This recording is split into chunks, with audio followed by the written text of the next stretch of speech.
This is not a story of triumphs and heroics, but of endless routine, poverty, humiliation, and survival.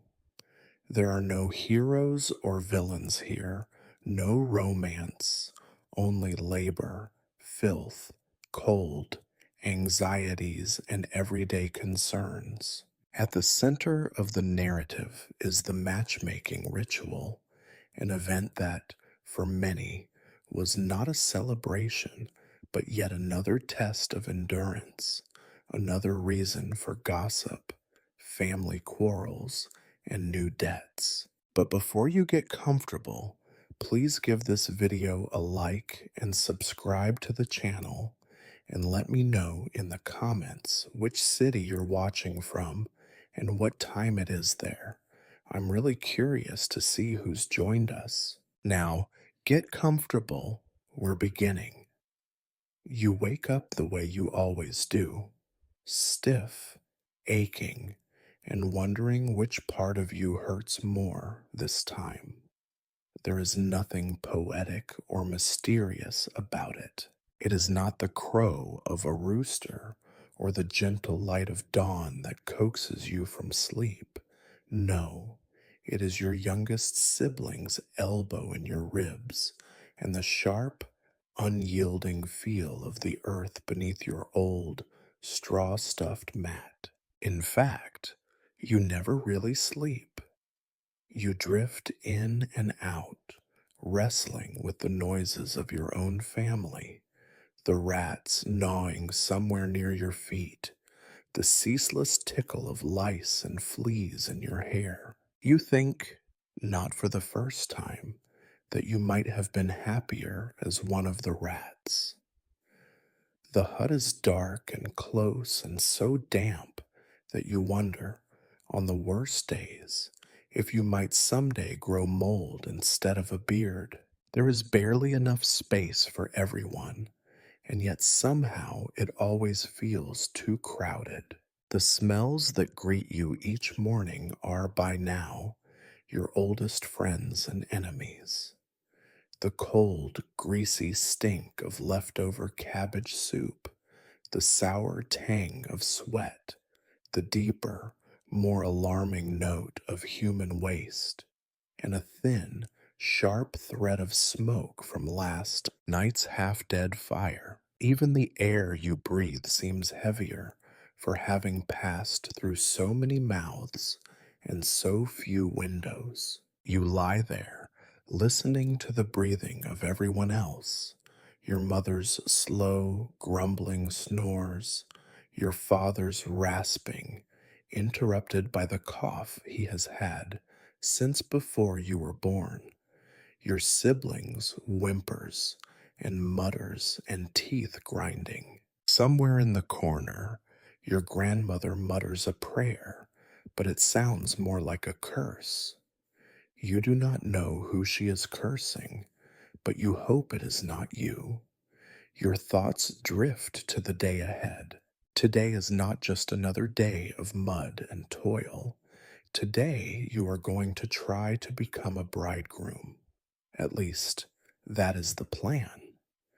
The truth is, you have no idea how this will go, but you are almost certain it will be worse than you imagine. You swing your legs off the mat, feeling around for your only pair of shoes, if you can call them that, with their gaping holes and the smell of old leather and mildew. Your feet, toughened by years of going barefoot in spring and summer, barely notice the cold or the grit underfoot.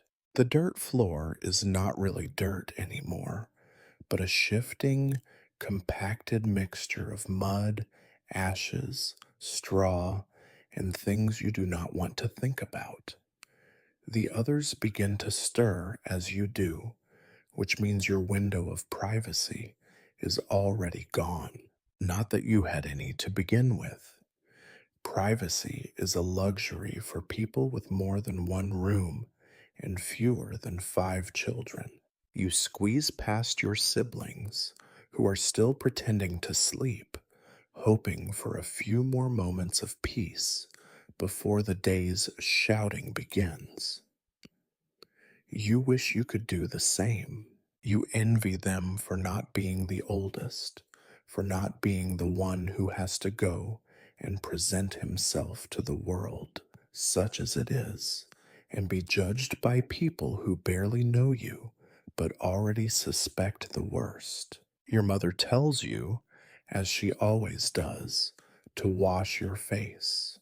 Her idea of respectability is rooted in a hope that a clean face can make up for dirty everything else. You ladle water from a barrel near the door. The water is cold enough to make your skin hurt, but it is the only thing that will remove the crust of sweat, dirt, and who knows what else that accumulated overnight. You splash your face and hands, but the smell never quite leaves.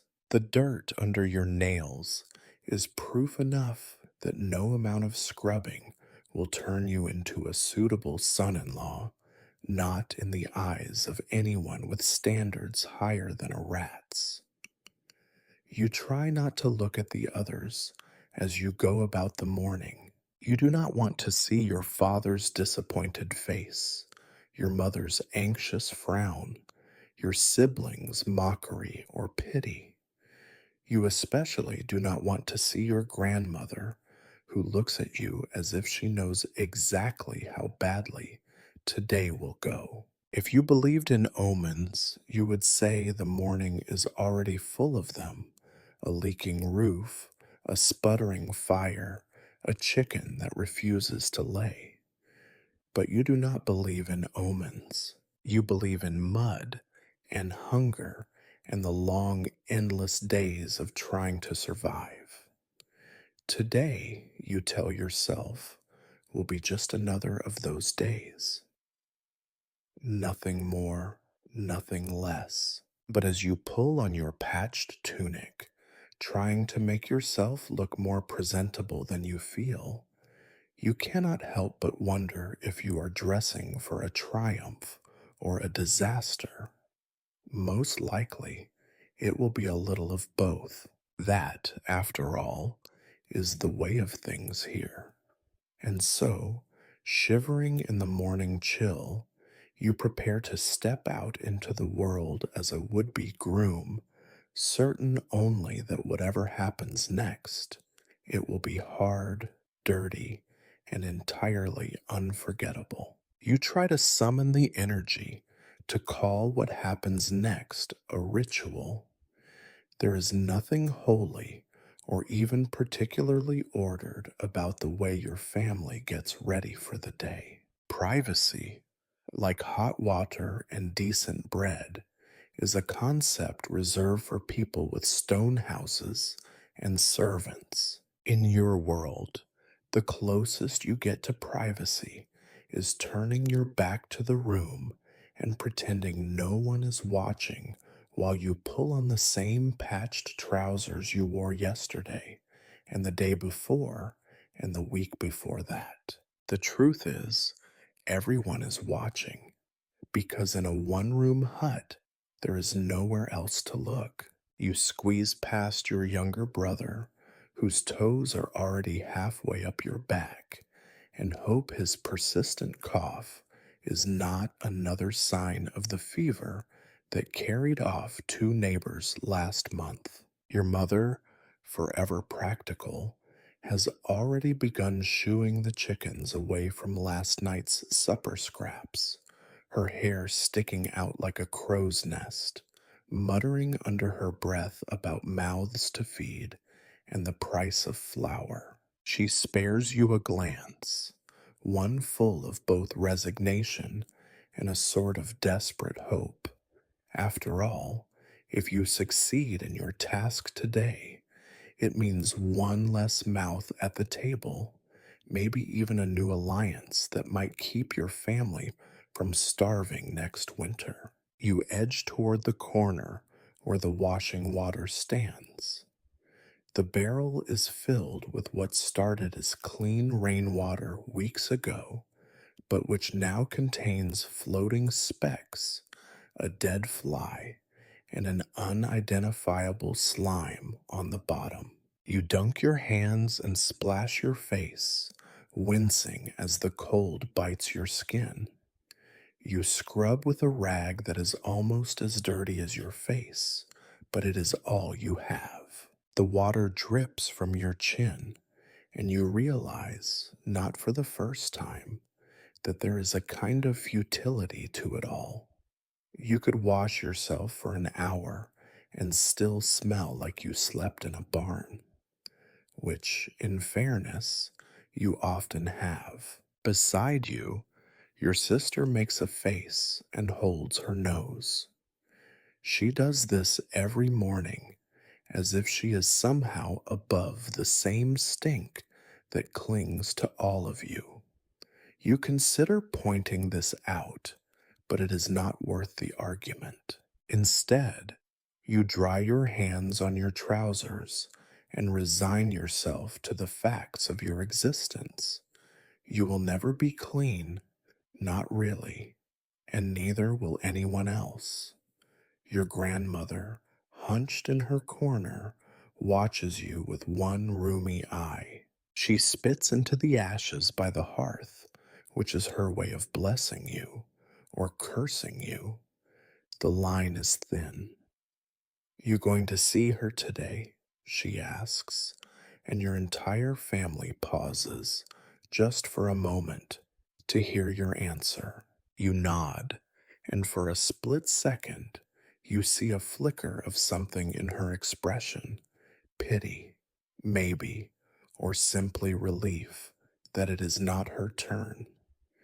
You gulp a mouthful of stale, watery ale, the closest thing you have to breakfast. Food is for those who have earned it, or those who have married well.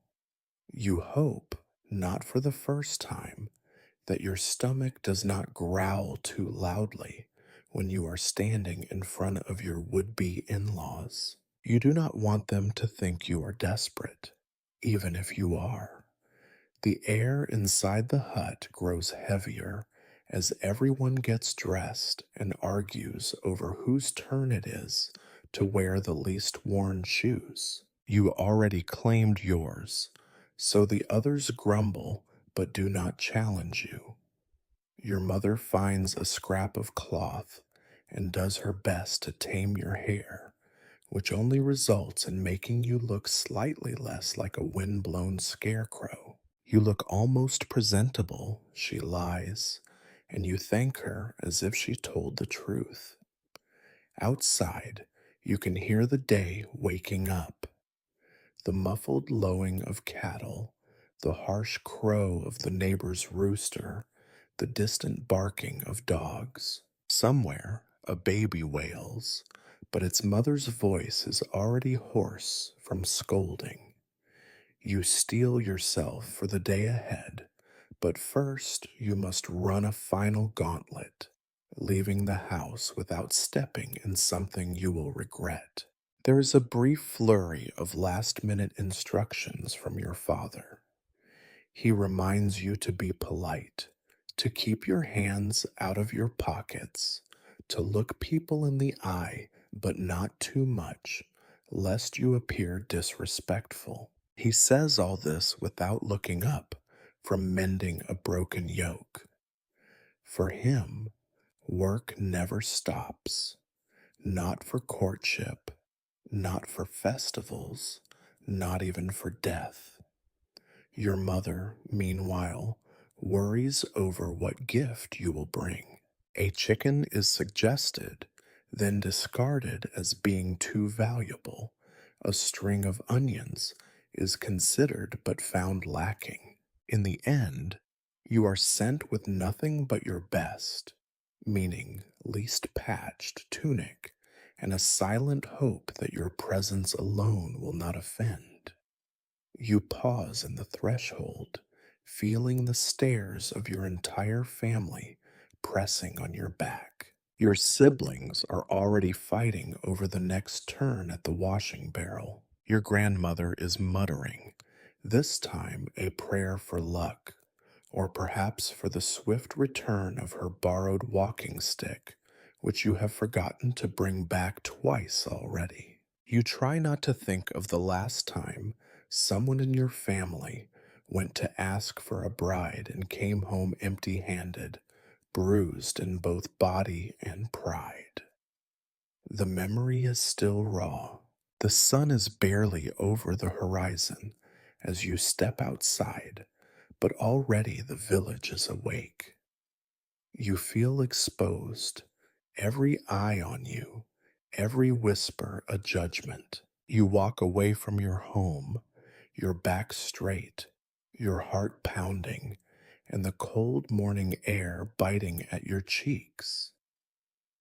You are not clean, you are not confident, and you are not particularly hopeful, but you are determined, because in this life, determination is all you have.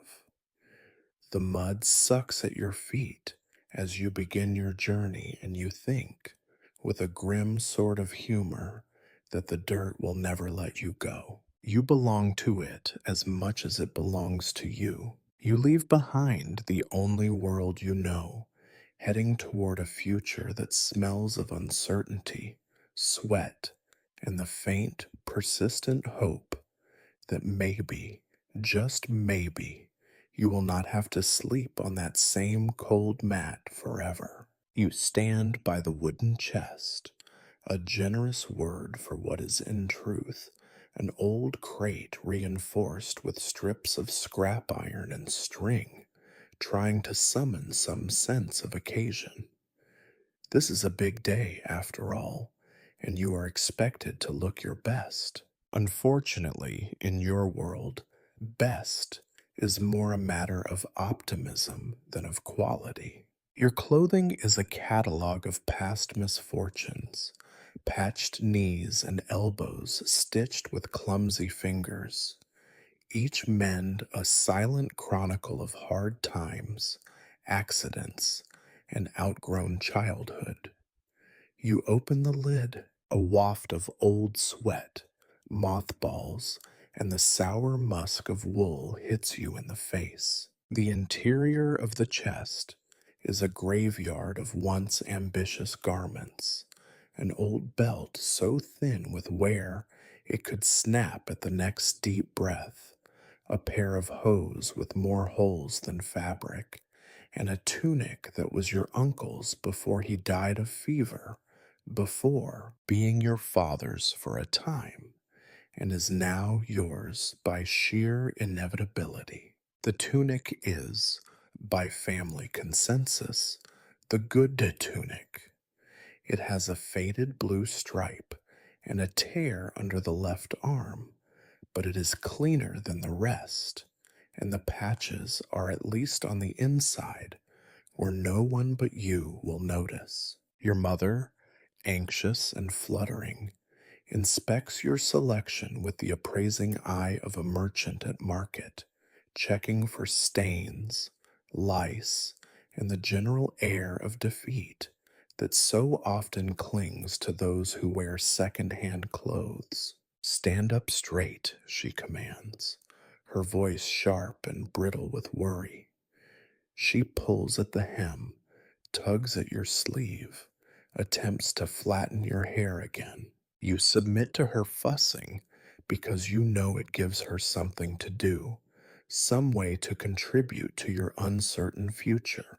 Perhaps she believes that if you look respectable, the rest of your life might fall into order, like dominoes set upright on a table. You examine yourself in a shard of polished metal that serves as the family's only mirror. Your reflection is a distorted parody, a face too long, skin too pale, dark eyes hollowed by restless nights and poor nutrition. You smile experimentally, and the effect is ghastly. You stop immediately, deciding that neutrality is your best option. You pull on the tunic, careful not to rip any of the seams that have been repaired more times than you can count.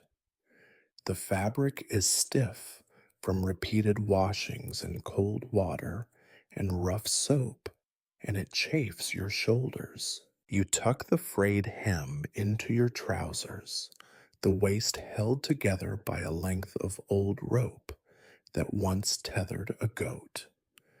There are still a few white goat hairs caught in the braid, a subtle reminder of all the things your family has lost. Your sister, barely old enough to understand what today means, giggles behind her hand. You look funny, she announces, and it is hard to argue. Your father, ever pragmatic, grunts an approval that sounds like a threat. Try not to trip on the way there, he says, eyeing your shoes. Ah, yes, the shoes. These are the only pair you own that are even remotely fit for a visit, but even they are a testament to poverty's relentless assault. The leather is so worn that your toes peek out in places, and the soles are patched with bits of bark and twine. You slide them on, wincing as a rough edge bites into your heel. Still, you know that appearances matter, even when everyone knows the truth. You attempt to brush the dirt from your sleeves, but the effort only spreads it more evenly. Your mother produces a tattered scarf and ties it around your neck with a flourish, as if that one bright scrap could somehow redeem the rest. There, she says, satisfaction mixed with resignation, almost handsome. Almost. The word lingers. You know what you look like. A boy pretending at adulthood, a would-be groom with the wardrobe of a beggar. But you also know that in this world, almost is often as close as anyone gets to anything. Almost warm, almost full, almost safe. You gather what little you will bring as a gift, a small loaf of rye bread wrapped carefully in cloth. It is not much, but your family cannot spare more. Give it with both hands, your mother instructs. Look them in the eyes, your father adds, and do not beg, whatever happens. You nod, the weight of their hopes and fears pressing on your shoulders heavier than the tunic. As you step outside, the morning sun is higher, picking out every stain and tear in your clothing. You walk quickly, hoping the wind will dry the sweat that is already forming on your brow. You try to keep your chin up, but it is difficult when your shoes threaten to slip off with every step. On your way through the yard, you pass your neighbor, old Yegor, who gives you a knowing smirk. He has seen generations of would-be suitors parade through the village, most of them no better dressed than you. Off to win a bride, are you? He calls. You'll need more than patched breeches for that. You smile weakly and keep walking, knowing he is right, but you have nothing more. You try to carry yourself with dignity, but every step reminds you of what you lack. Your shadow, long and thin in the morning light, seems to mock you, pointing the way toward a future that feels as worn and uncertain as your own shoes. You tell yourself, as you always do, that clothing does not make the man, that strength, honesty, and hard work matter more. But in this moment, you know the truth. Appearances matter most to those who have the least to offer. You feel the eyes of the village on your back as you walk, and you wonder if the girl's family will see past your rags, or if they will see only what is right in front of them, a boy with patched clothes, empty hands, and a hope that is, in every sense of the word, threadbare. Before you leave the shelter of your battered hut, there is one more ritual to endure, one more obstacle between you and the unknown reception at the bride's house, the family council. It is a custom as ancient as the cracks in your walls, older perhaps than the mud from which your home is built. You have no doubt that some version of this scene has played out in every hut, every farm, every miserable little settlement for as long as anyone can remember. The goal is always the same: to ensure, through collective wisdom and equal parts superstition and self deception, that you do not return alone and disgraced. The likelihood of failure, as history proves, remains unchanged by these discussions. You take your place at the rickety table, still damp from last night's spilled ale. Your father claims the head of the table by right of age and misery. He squints at you over steepled fingers, his brow heavy with worry, and you suspect regret. Your mother sits to his right, wringing her hands in her lap, her eyes darting between you, the table, and the door as if she might at any moment bolt to chase down a runaway chicken. Your siblings, for once, are silent, either from anticipation or the rare hope of witnessing a family argument that does not involve them. Your father begins. His opening remarks are a master class in pessimism, honed over decades of disappointment. You know, boy, that he says, they will not be fooled by a pretty speech. People remember things, how your uncle borrowed their plow and never returned it, how our cow ruined their barley field, how your cousin tried to steal their apples last fall. So you must be honest, but not too honest, and you must promise, but not too much. Do not say you can give them what you cannot, but do not say you have nothing, even though that is the truth. Your mother interrupts, ever the optimist, or perhaps just desperate. We must bring them something: a loaf, a chicken, even a little cheese if there's any left. It's not enough just to show up. People expect gestures.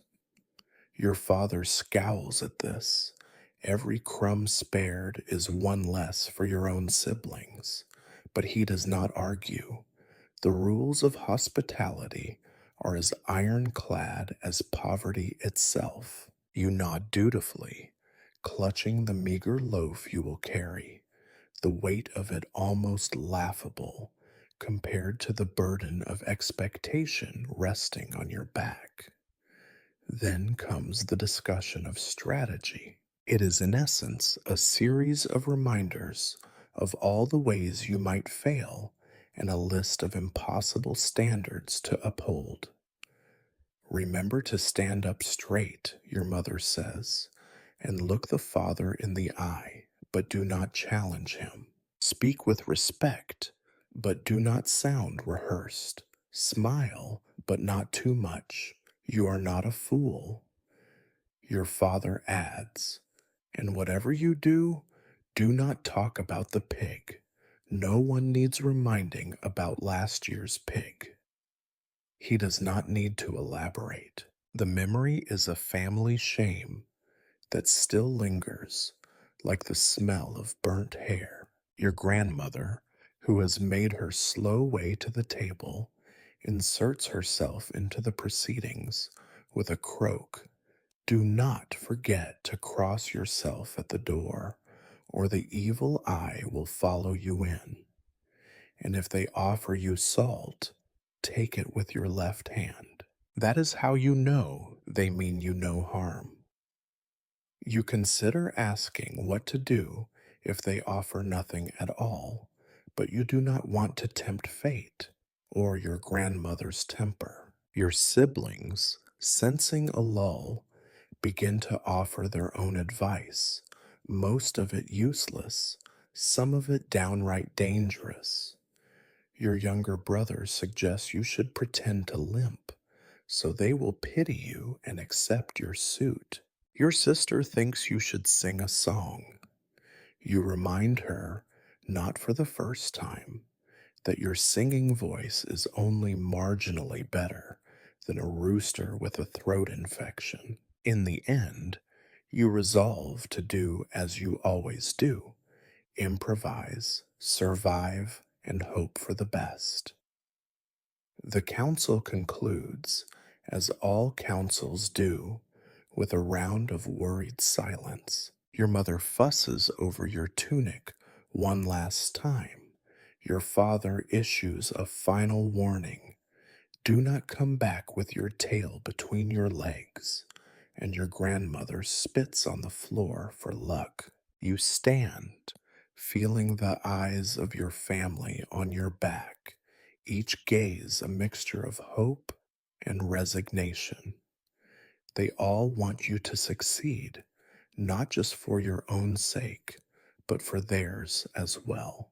A good marriage means alliances, help at harvest, another set of hands to mend roofs or plow fields. A failed suit means only more hunger, more gossip, and more nights staring at the ceiling, wishing things were different. You step toward the door, only to be stopped one last time by your mother, who presses a wooden token into your palm. A lucky charm, she insists, though its luck is debatable, given how many times it has changed hands with no noticeable improvement in anyone's fortunes. Keep it with you, she whispers, just in case. Your father grunts. You will need more than luck, boy. You cannot help but agree. As you finally exit the hut, you hear the quiet beginning of a family quarrel behind you, already returning to normal.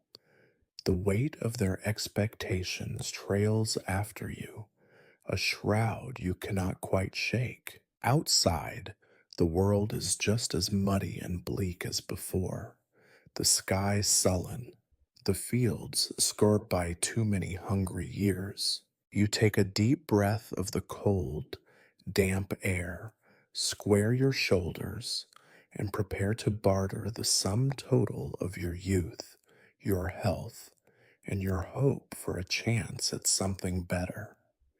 The family council is over. Now it is your turn to face the world. The council's words still ring in your ears as you step into the gray morning.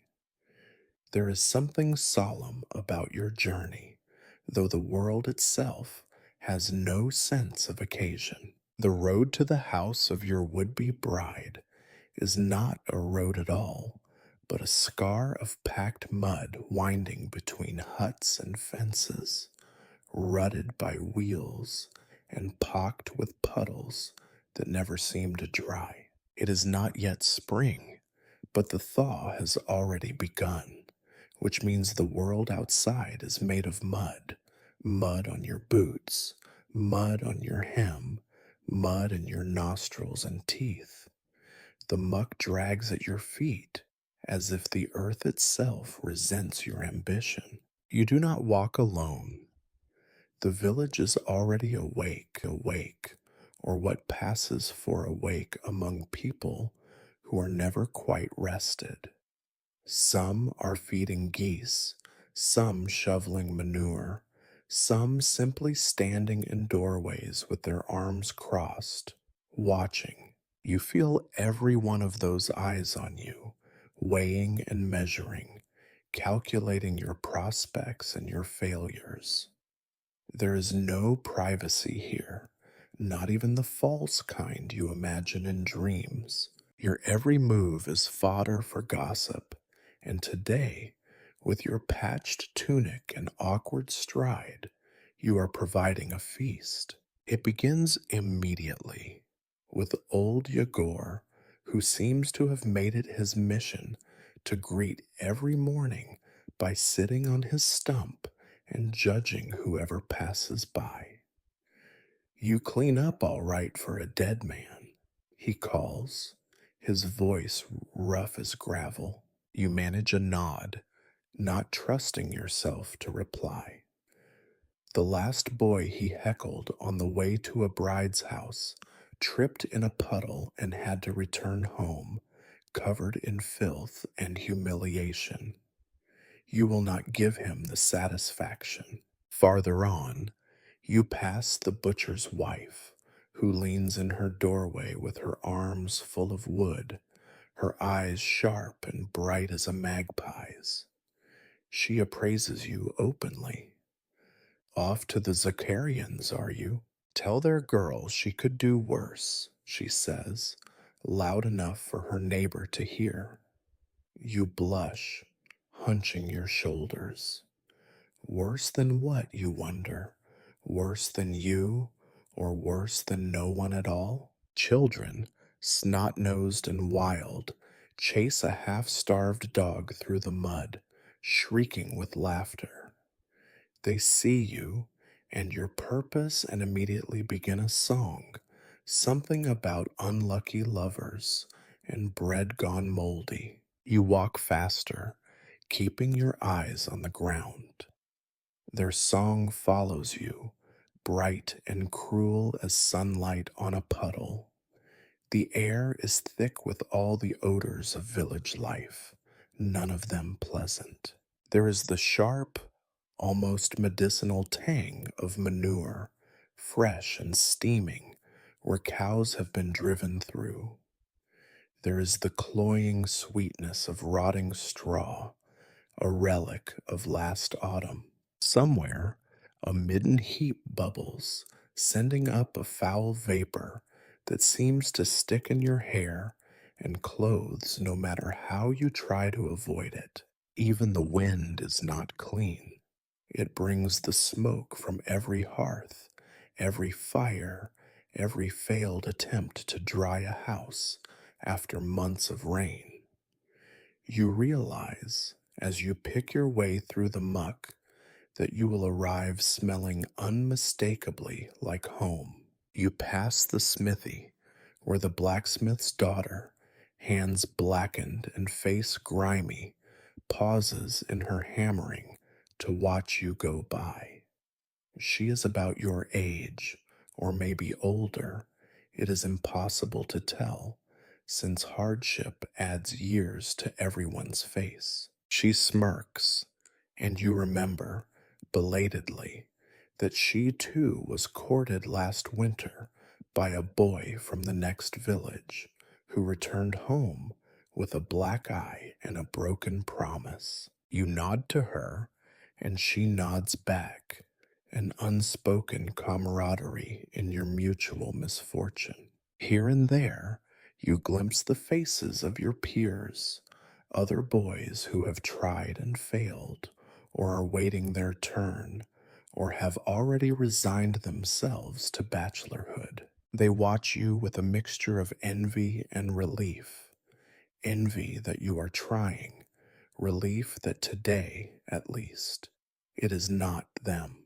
The old men, meanwhile, look on with amusement, remembering their own humiliations, and quietly pleased to see the tradition of disappointment continue. At one point, you nearly lose a shoe in the mud, saved only by a quick grab that leaves your hand caked and your pride further battered. You try to wipe it clean on a fence post, but only succeed in smearing the dirt more evenly across your palm. A pair of geese hiss at you as you pass. You give them a wide berth, not wanting to add blood to your list of misfortunes. As you near the edge of the village, the houses grow farther apart, the yards wider and even less kept. You catch sight of the Zacharian house, your destination, perched at the far end of a muddy track, its fence sagging, its windows dim with grime. For a brief moment, you consider turning back, inventing some urgent excuse, a forgotten errand or sudden illness. But you know there is no going back. Even if you did, your family would send you out again, and the villagers would have one more story to tell at your expense.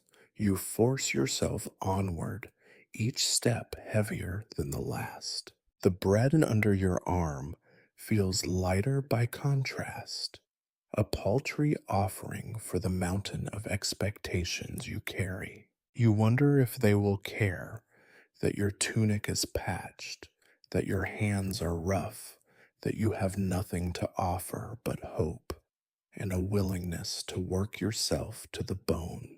You wonder if it matters, or if the outcome has already been decided by 100 small injustices and unkind fates. You reach the gate, hesitating for a moment before lifting the latch. The wood is damp and splintery under your fingers, and you are painfully aware of every eye on you, even those you cannot see. Behind you, the village resumes its business, the moment already fading from their minds, replaced by new gossip and new grievances. For you, though, everything hangs in the balance. You square your shoulders, take a breath that tastes of mud and wood smoke, and step forward, ready to face whatever waits inside. You remind yourself bitterly that even if you succeed, this road will still be here tomorrow, muddy, hostile, watched by eyes that never quite forget the failures of others. Success and failure, in the end, are just different kinds of stories for the same crowd. The only real difference is who gets to tell them. The Zakarian house stands at the end of the lane, neither grand nor humble, simply another lump of wattle and daub, with a thatched roof that has seen more seasons than you have. Its sagging fence is propped up with scavenged branches. A chicken pecks at a heap of rinds beside the door, pausing only to eye you suspiciously, as if she is the first line of defense. You pause at the gate, every part of you conscious of your awkwardness. Your tunic clings damply to your back. Your shoes squelch with each step. Your hands are sticky with dried mud and the shame of being seen, once again, with so little to offer. You remind yourself of what your father said. Do not hesitate. Do not look like a beggar. Do not let them see fear. But fear is a stubborn weed. It grows in your gut, twines around your ribs, tightens with every glance over your shoulder. You force yourself to open the gate, which groans as if in protest, and step inside. The yard is no cleaner than the road. Patches of old snow linger in the shadows, crusted with soot. A thin dog slinks under the eaves, eyeing you as if debating whether to bark or bolt. The air smells of wood smoke, boiled turnips, and the persistent, bitter note of damp straw. It is not unfamiliar. It is, in fact, the same air that fills every house in the village.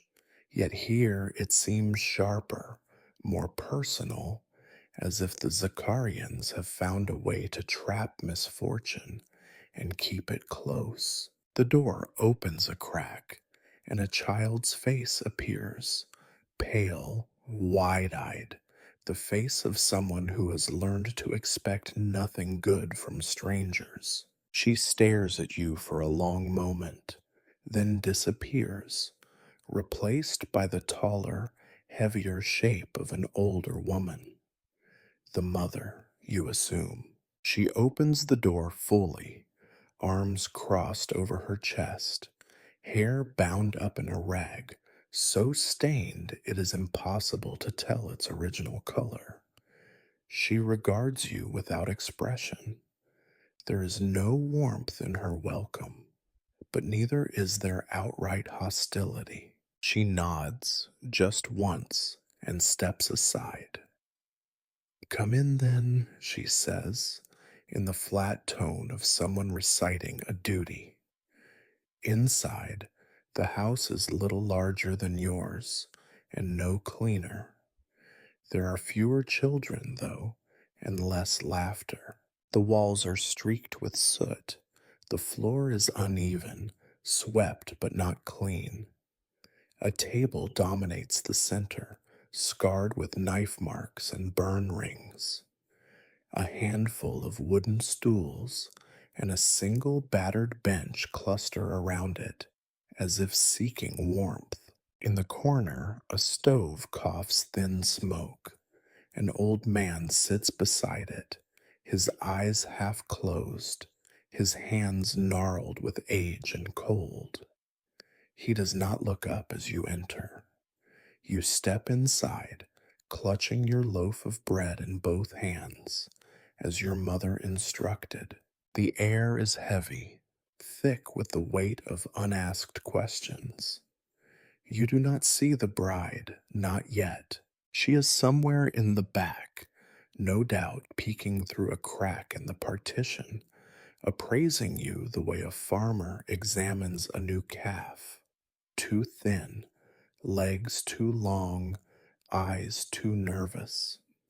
You present the bread with a small bow, fighting the urge to mumble. "For your table," you say, reciting the formula as if it might magically transform you into someone more impressive. The mother takes it, nods again, and places it on the table with no ceremony.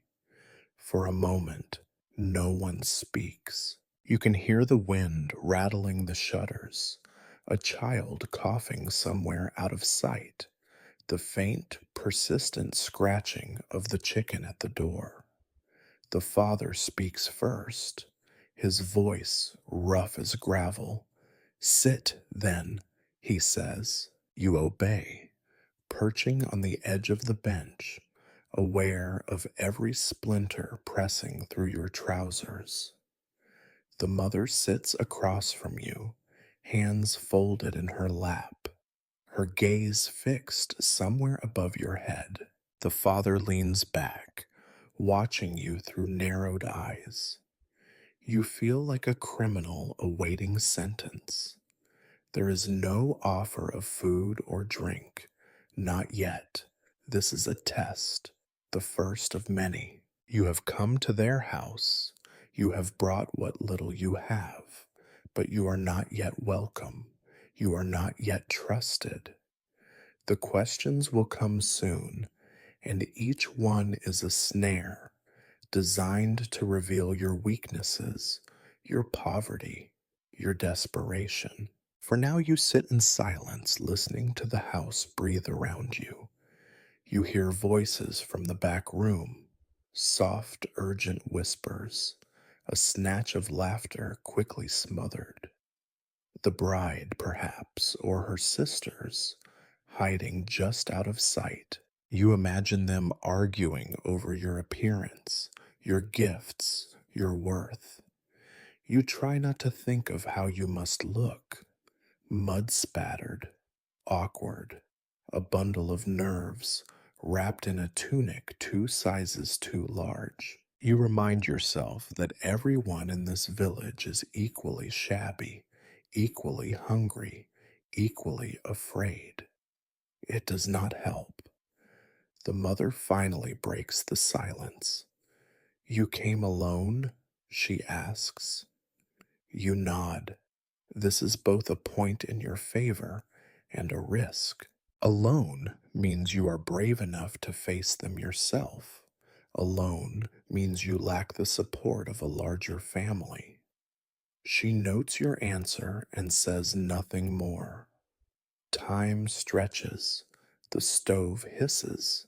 The child at the door returns, eyes darting between you and her mother, as if seeking permission to be curious. You force a smile, but it feels brittle, fragile as a bird shell. No one returns it. The father begins his interrogation, softly at first, then with more confidence as he senses your discomfort. How much land do you have? How many animals? What does your father do? Is your mother strong? Can she still work?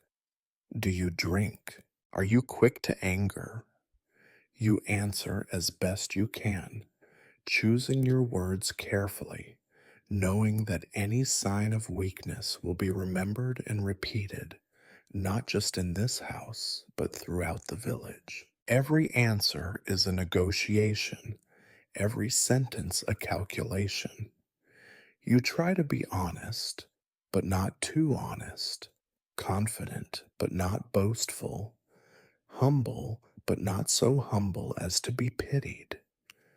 The mother listens, her face unreadable. The father nods at some answers, frowns at others. No one asks about you, your dreams, your fears, the nights you wake shivering with worry that none of this will matter, that even if you succeed today, tomorrow will bring only more of the same. At last, the questions stop. The mother rises and disappears into the back room. The father leans back and lights a pipe, the smoke curling in the damp air. You sit, staring at your hands, waiting for the next move, knowing that nothing in this house will come easily. You are an intruder here, tolerated, but not embraced. Your future, for now, is a question with no answer. You hear a door creak, a faint rustle of fabric. You glance up, but the bride remains unseen. For now, the first stage is complete. You have arrived. You have endured the beginning of the siege. Whether you will be allowed to breach the walls remains to be seen. There is no script for this moment, though everyone acts as if there is. You sit, stiff-backed and awkward, perched on the edge of a bench that has supported countless other hopefuls, each one gripping some small token of hospitality and hope, all of them now stories whispered about in the market or at the well. The room itself seems to lean in, walls heavy with old smoke and older secrets, waiting for you to blunder or shine. The silence is thick, punctuated only by the slow ticking of a wooden clock that never keeps good time. The father's eyes bore into you, narrow and unreadable, measuring out the weight of your words before you have even spoken them. The mother's lips are pressed into a thin, bloodless line. The child from earlier is still watching you from under the table, half hidden and wholly intent on not missing anything. You try to remember the opening lines your family drilled into you. Good day to you, honored hosts, you say, hoping the tremor in your voice is less obvious than it feels. The words sound strange, formal, as if borrowed from a book you have never read. They hover in the air, uneasy and fragile. The mother grunts in reply, a sound that might be greeting, might be judgment. The father nods, once, slow and deliberate. We saw you coming, he says, not unkindly, but not invitingly either. His tone implies that you have disturbed something by simply arriving, a peace, a routine, maybe even their hopes for a better match. You offer a polite question, as you must. And how is the work this season? It is a safe question, always the first. The father shrugs, a gesture that seems to encompass the failures of the land, the stubbornness of the weather, and perhaps the futility of conversation itself. The fields are wet, the cows are thin, the children grow hungry by sundown, but we endure like everyone else. He says it without pride or complaint, simply stating the facts of survival. The mother chimes in, her tone sharper, more pointed. You came alone then? No brothers, no elders, not even a friend to vouch for you. She is not asking out of ignorance. She knows perfectly well you came alone, as is tradition for someone with little to offer but himself. It is a test, an invitation to prove that you are worthy, or at least not a coward. You straighten your back, fighting the urge to shrink under their gaze. My family sends their regards and apologies. Our cow calved last night, and the rest are needed at home. The answer is neither lie nor full truth. The cow did calve, but it would take an act of God to bring your father here for such business. There is a shuffling sound from behind the partition, a cough, perhaps a stifled laugh. You know, with the certainty of someone who has lived his entire life in close quarters, that the bride and her sisters are listening, pressing their ears to the boards, giggling and judging. You try not to imagine their faces, whether they are already disappointed or only bored. The conversation limps along, as all such conversations do. You ask about the health of their animals, the condition of their thatch, the state of the village road. These are the questions you are supposed to ask. The answers are always the same. The animals are as you would expect. The thatch is leaking, but will survive another year. The road is bad and will get worse before it gets better. Eventually, the father leans forward, elbows on the table. What do you bring then? The words are blunt, but not unkind. They have no time for games or poetry. You lift the loaf of bread, already presented, but now, under their gaze, it seems smaller, meaner, as if the journey through the mud has shrunk it. A little bread, you say, and what strength I have. There is a pause, and the mother's expression softens, just a fraction. Bread is never unwelcome, she murmurs, placing it aside as if it weighs as much as gold. Her fingers linger on the cloth wrapping, perhaps wondering if she could reuse it for something else, bandaging a wound, patching a shirt, tying up onions for storage. The father sits back, seeming to consider you anew. The air grows heavier, as if the stove has suddenly gone out. You wait for the next question, the next challenge. Politeness holds, but only barely. The mother asks about your mother, your grandmother, your siblings. Do they work? Are they well? Do they eat every day? You answer as best you can, careful not to lie, but also not to volunteer too much. You know how easily the words of one household become the gossip of another, each detail twisted, embroidered, returned to you in a different form.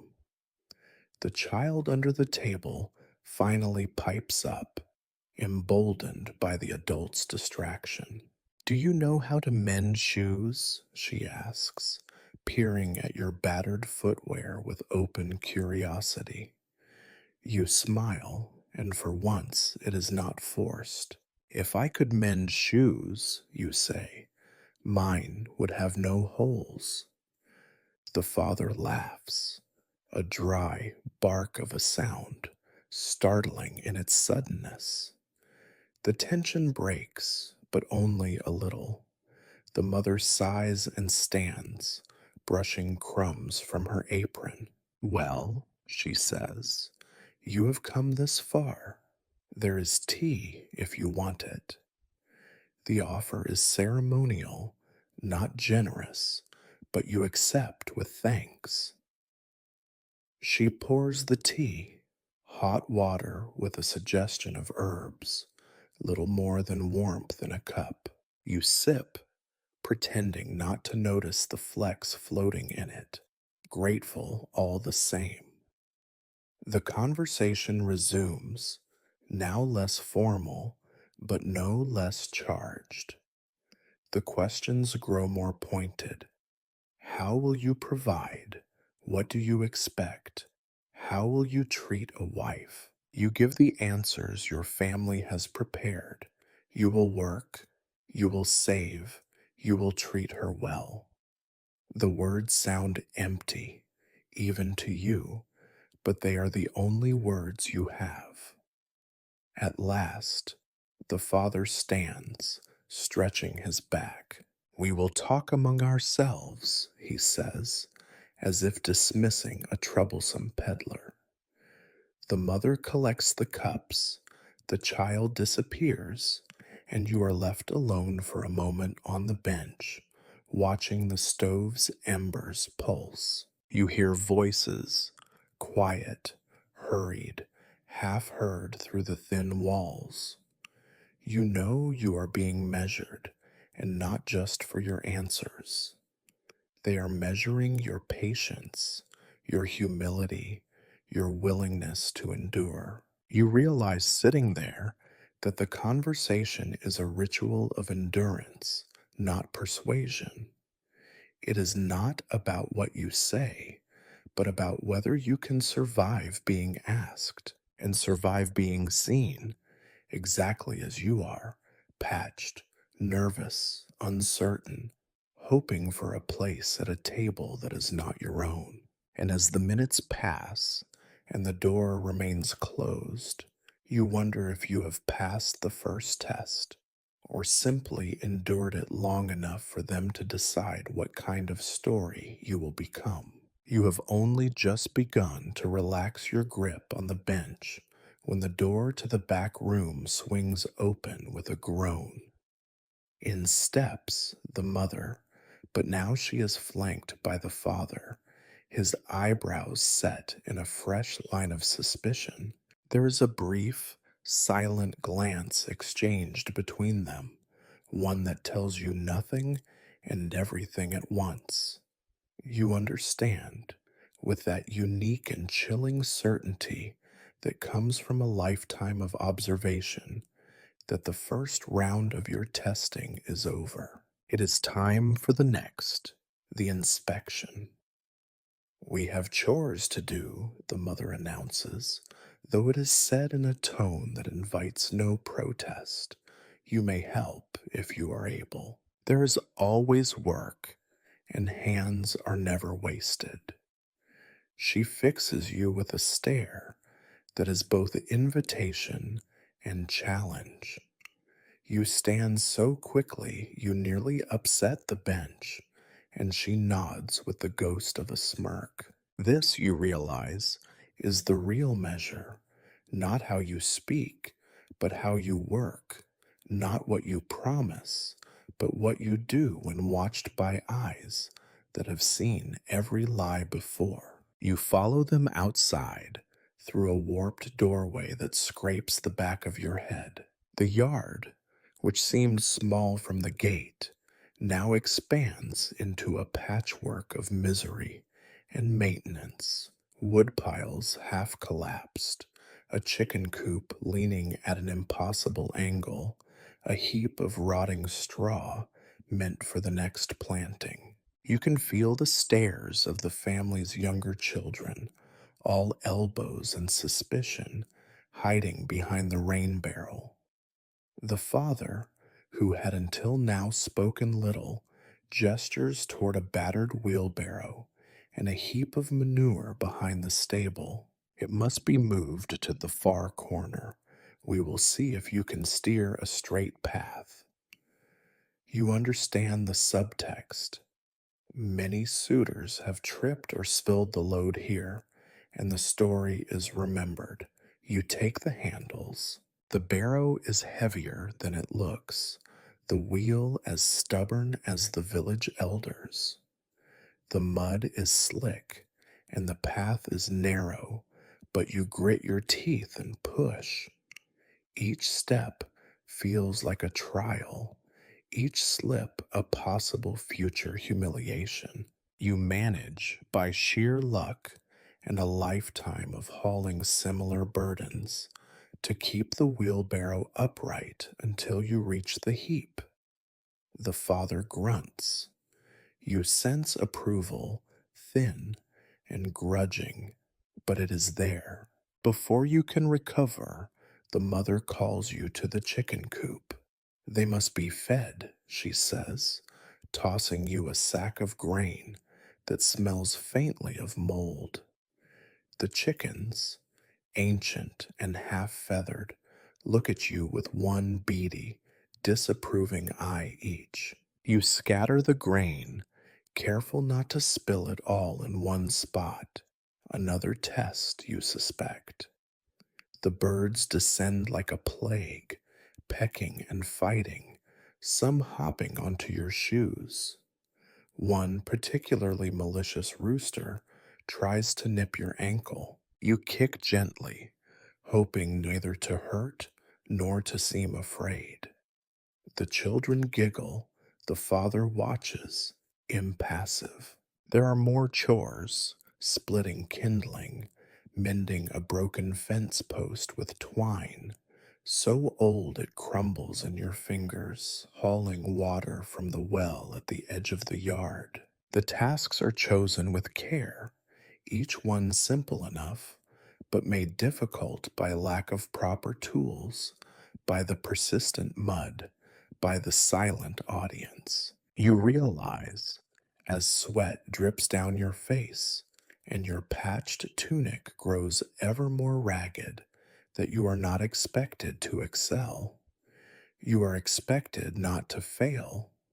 The difference is as sharp as the blisters forming on your palms. All the while, you sense the bride's presence, just out of sight. You catch glimpses of a figure behind the curtain, a face behind the glass, never clear, always watching. She is there, assessing you not as a lover or a friend, but as another animal on the farm. Is he strong enough? Will he break under the strain? Will he complain? You do not dare look her way for more than a heartbeat at a time. The family's chickens seem to have taken a personal dislike to you. Each time you pass the coop, the same rooster blocks your path, chest puffed out, wings half spread. There is a moment, an absurd, terrifying moment, when you consider the possibility of being bested by a bird in front of your future in-laws. You try to move slowly, with the steady caution of someone who has learned that sudden movements in a yard full of animals lead only to pain. In the background, the father repairs a gate, casting glances your way. The mother collects eggs, checking each one for cracks, as if searching for omens. The children chase each other in wide, muddy arcs, occasionally shrieking when a chicken comes too close. You begin to realize how much of daily life is simply a battle against collapse, keeping the fence upright, the animals alive, the food dry and unspoiled. You see, too, how easily you might fit into this struggle, or fail to fit, and be remembered as just another name in the litany of failed suitors. At last, when your arms ache and your throat burns with thirst, the mother calls you back inside. She glances at your hands, raw, muddy, streaked with manure and sawdust, and you know she is judging not just your work, but your willingness to do it. There is no praise, but there is, perhaps, a little less suspicion. You have not failed yet. You are not done either. Back at the table, you are offered a cup of thin broth and a crust of bread. The food is plain, nearly tasteless, but you eat with gratitude. The family watches you eat, as if trying to measure your appetite against your prospects.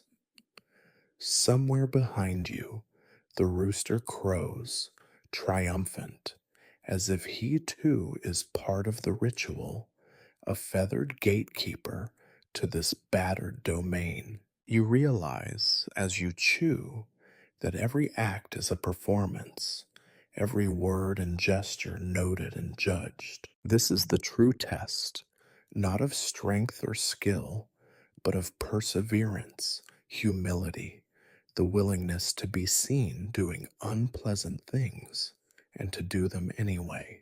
You swallow, wipe your mouth on your sleeve, and wait for the next trial, already knowing that your fate will be decided not by grand gestures or declarations of love, but by your ability to haul manure, feed chickens, and endure the laughter of children who will one day have to do the same. You have not even finished your meager broth before you become aware, if you were not already, that your presence in this house is not a private matter.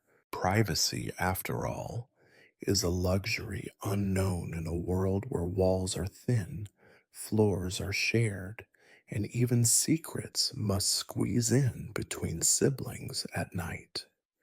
Here, every event, every misfortune, every hope, and every disappointment is public property. And nothing in this village inspires more speculation and commentary than the arrival of a potential bridegroom. It begins with whispers. You hear them first from the next room, where the older children, presumably barred from the main proceedings, have already set up a tribunal of their own. Their voices drift through the cracks in the wood. Is he strong? Does he have a horse? Did he bring anything worth eating? These questions are asked not with malice, but with the hard practicality of those who know what another mouth in the household means. Occasionally, one of them dares to peek around the doorway, catching your eye before scuttling away in a blur of elbows and bare feet. But it does not stop there. The Zacharian house is, for today, the epicenter of the village's curiosity. You know, without needing to look, that beyond these walls the neighbors are watching. Their own children, sent out to play or to fetch water, linger longer than usual by the fence, eyes wide, ears open. Their mothers pause at the well, buckets dangling from rough hands, pretending to discuss the weather, while their real business is to exchange every possible detail about your arrival, your clothes, your gifts, or lack thereof. You catch glimpses through the grimy window, The butcher's wife, hands on hips, standing with the neighbor's daughter, their heads together in a pose that can only mean trouble for you. You imagine their words, each syllable a small stone added to the pile of judgment. Did you see how he walked? He's skinnier than the last one. I heard he brought only a crust of bread. His shoes. Did you see those shoes? Children, ever the most ruthless of observers, transform your ordeal into entertainment. The song that followed you through the village this morning now returns in snatches, hummed or half sung by the youngest Zacarians as they chase each other around the yard. Their lyrics, improvisational and merciless, catalog your stumbles, your sweat, the way the rooster nearly unseated you from your dignity. A few pebbles are thrown in the general direction of the chicken coop, where by now even the birds seem to be cackling at your expense. Inside, the eavesdropping is even more pointed. You hear the creak of floorboards from behind the partition, the muffled giggle and hurried hush that signals the presence of sisters, cousins, perhaps even the bride herself, trading impressions as if you were a bolt of cloth to be handled, measured, found wanting. You catch the phrase, he seems quiet at least. This is not quite praise. Someone else snorts. Quiet men hide trouble. More laughter. Your cheeks burn, but you pretend not to hear. And then there are the old women, villagers who make it their purpose to record every detail for future retellings. You glimpse one through the window, a face lined like a dried apple, hovering by the fence. You can almost hear her already. Last time he brought cheese. This time it's just bread. Did you see the mud on his knees? Must have crawled half the way. They will remember, these women. They remember everything. Which suitor stammered, which one cried, which one tripped and fell on his way out. Their memories are endless, their mercy short. You feel the gossip swirl around you, a living thing, as heavy and inescapable as the smoke from the stove. You know that no matter how today ends, whether you succeed or fail, your story will be told and retold, polished into legend or worn into ridicule. The next time you pass through the market, the eyes that meet yours will have already decided your worth. It is not just the Zacarians who are judging you, but the entire community, each person holding a scrap of your fate in their hands. Sometimes you hear your own name, sometimes only him or the boy. You recognize the cadence of rumor, the way truth and fiction blend together until neither matters. His father drinks, you know. I heard his mother is ill. He's clever with his hands, but lazy with his back.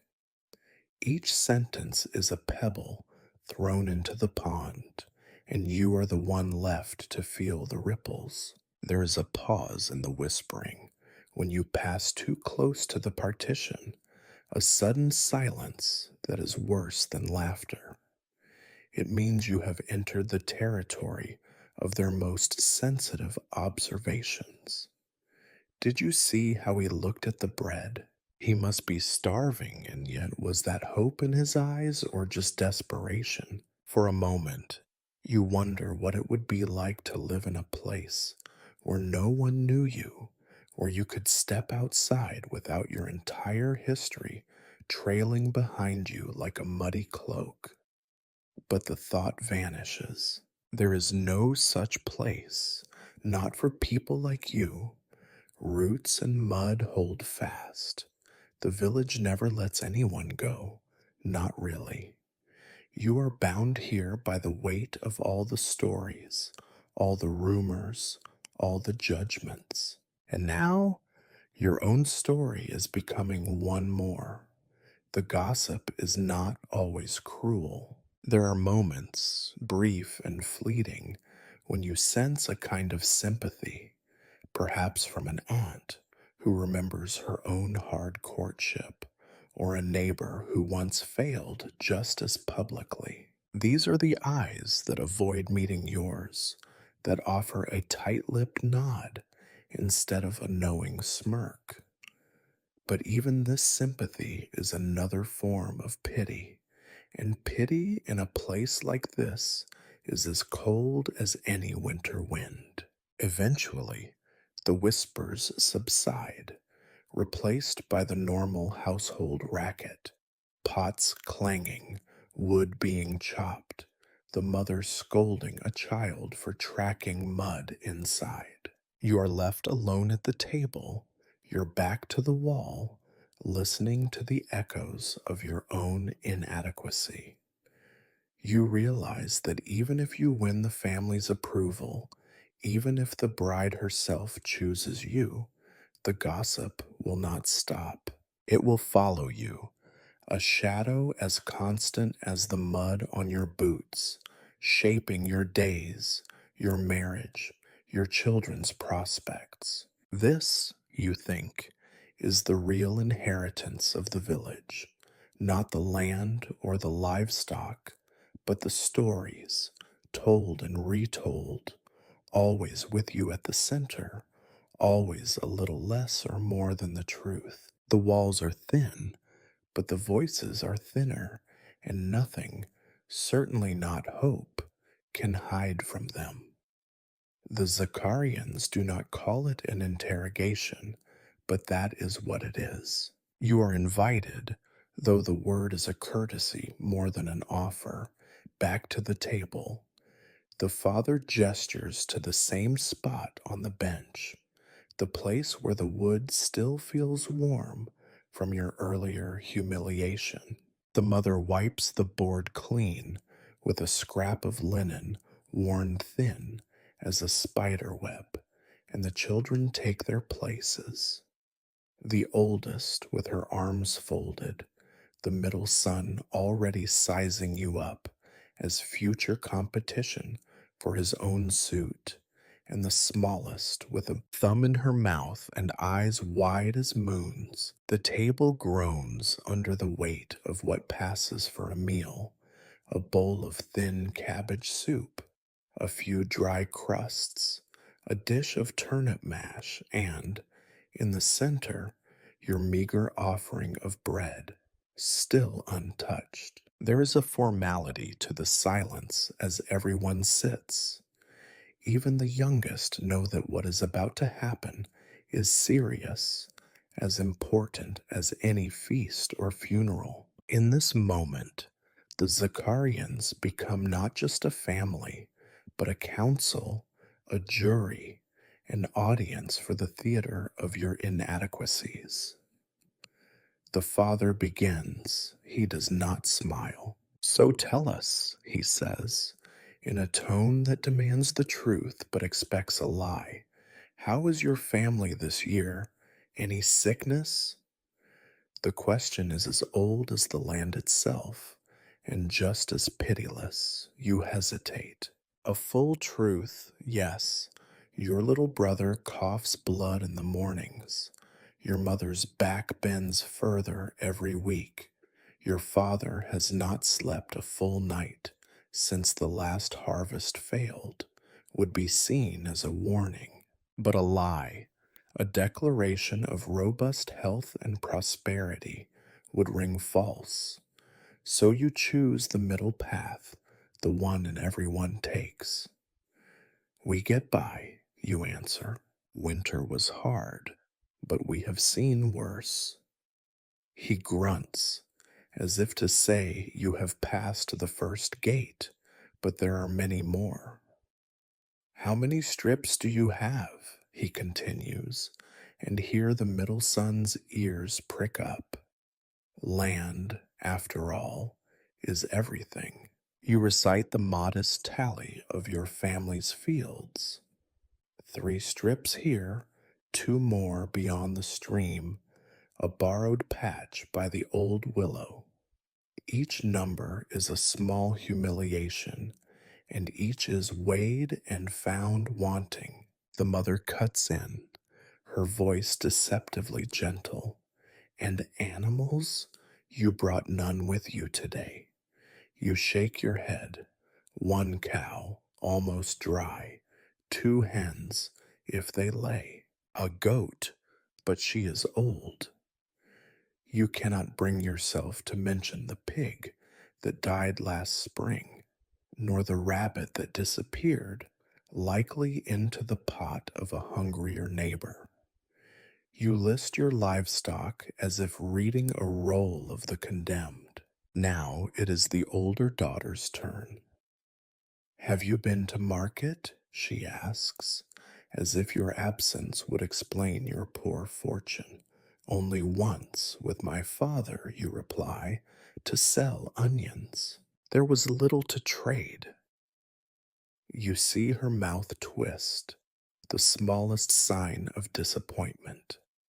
The market, after all, is where matches are made, fortunes found, tales told, and reputations destroyed. The oldest son, bolder now, leans forward. And how will you provide? The question is sharp, not out of cruelty, but out of the understanding that someday he will sit where you are, answering for his own failures. I will work, you say, because what else is there? I know the fields and the animals.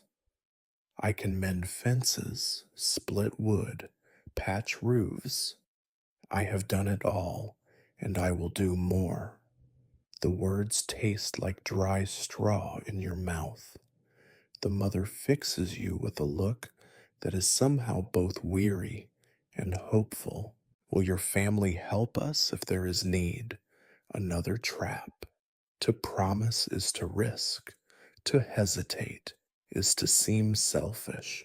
We help where we can, you say, the only truth you can offer. But there are many mouths at home. The questions keep coming, relentless as rain. Are you honest? Are you pious? Do you drink? Have you ever quarreled with your father? Do you respect your elders? What would you do if the barn caught fire? If the fields flooded? If there is hunger? Will you share? Some questions are impossible. Do you love the girl? You have seen her only in glimpses, heard her voice in snatches from behind curtains and doors. You say, I will honor her as a wife should be honored. It is not the answer they want, but it is the answer you have. And then, as if by agreement, they fall silent, watching as you eat. Every mouthful is an examination. Do you eat too quickly, too slowly? Do you seem greedy, ungrateful, spoiled by better fare elsewhere? You chew with care, nodding at the food as if it is a blessing, though it tastes only of salt and resignation.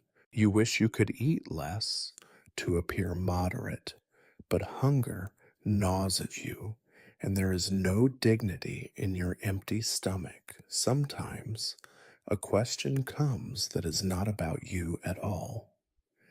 What did you see on the road? Asks the little one. Did you pass the old willow? Was the river high? These, you realize, are the only questions with safe answers. You tell her about the way the water sparkled in the morning light, about the fox you glimpsed in the hedgerow, about the patch of crocuses pushing through the frost. For a moment, the table softens. The father's eyes unfocus.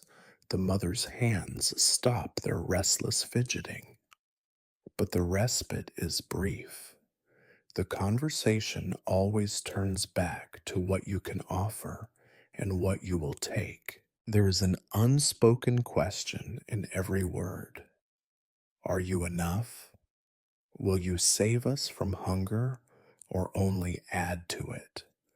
Are you a promise or a problem? At last, the meal ends. The crusts are swept into a wooden bowl for the chickens, the bowls stacked. You sit, exhausted by the effort of being inspected, measured, dissected. The Zakarians rise one by one, filing out of the room, leaving you alone with your thoughts and the ghost of your own hunger. You know that none of your answers were right, not truly. There are no right answers here, only answers that are not wrong enough to end the discussion.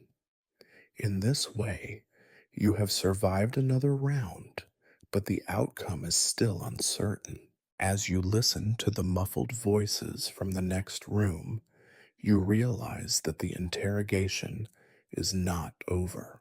It will continue in whispers, in glances, in memories, in the slow unfolding of every day that follows, because here, a marriage is not made in one conversation, but in the endless negotiation between need and hope, and the persistent, stubborn will to endure. The dinner that follows the interrogation is less a meal and more a ritual, a way of testing endurance and patience, of parading both hospitality and lack. It is performed with the solemnity of a mass and with as little joy. The Zakarians serve what they have, which is by the time you have finished answering their questions, not very much. A pot of cabbage soup is ladled into wooden bowls. The soup is thin, flecked with a few pale ribbons of cabbage, some stray carrot, and, perhaps by accident, a single white bean that the youngest child fishes out and holds aloft like treasure. A crust of rye bread is shared among the table, each piece hard enough to blunt a knife. The mother breaks it with her hands, each crack echoing around the room. She offers you your share, and you accept it with the careful politeness of someone who knows what hunger is. The family gathers, the father at one end, the mother at the other, the children squeezed between, elbows out, eyes flickering from you to the pot and back. There is little conversation. The questions are done for now. The food demands too much concentration to waste breath on small talk. The only sounds are the slurp of soup, the scrape of spoons against bowls, the faint crack of someone's joint as a knee or knuckle shifts under the table. It is a test, this meal. You eat with care, trying not to devour your portion too quickly, not to appear greedy or desperate. Hunger is an old companion, but tonight it is joined by the sharper pang of being watched. Every mouthful is a performance. You chew slowly, nodding with what you hope is appropriate appreciation, though the soup tastes mostly of water, salt, and the ghost of vegetables long since gone. The bread is stale, tough as old leather. You dip it into the soup to soften it, counting your blessings. On rare days, you have gone without even this. You do not dare ask for more. There is not more. The mother's face is set in a mask of polite concern. The father eats methodically, as if chewing over not just the meal, but your answers from earlier, weighing each word and bite against the balance of his family's future. The bride herself appears only briefly, darting in to fetch a bowl, her head down, hair drawn back tight, face unreadable. You catch her eye for a moment, a flash of curiosity or perhaps resignation before she vanishes again. The silence she leaves behind is louder than any conversation. After the first few spoonfuls, the father clears his throat. "The land is poor this year," he says, by way of explanation or warning. "The spring was late, and the rains have not come. The hens do not lay as they used to." The mother adds, "We do what we can, but there is never enough. Not for all of us." The implication hangs in the air. Another mouth at this table must justify itself, must prove worthy not just of a seat, but of every thin bowl of soup and every crust of bread. The children eat in silence, save the smallest, who is too young to remember a time when there was more. She asks for another piece of bread and is told gently but firmly that there is no more. Her brother hands her half of his. She gnaws it, content for now. You realize, watching this small gesture, that generosity here is not a performance, but a necessity. If you cannot share hunger, you cannot share anything. There is a brief, forced attempt at conversation. The mother asks about your home. "Do you eat well there? Do you keep chickens? Does your mother bake?" You answer truthfully, though your words are chosen with care. "We have chickens, but they are old. My mother bakes when she can. There are days we do better, and days we do worse." Your honesty is met with a nod. Lies are easy to spot in a place where everyone's stomach tells the same story. The older son, sensing the meal's end, leans back, crossing his arms. He looks at you as if measuring whether you are truly hungry enough to stay, or if you will turn away at the first real taste of want. You meet his gaze and, for a moment, see something like understanding.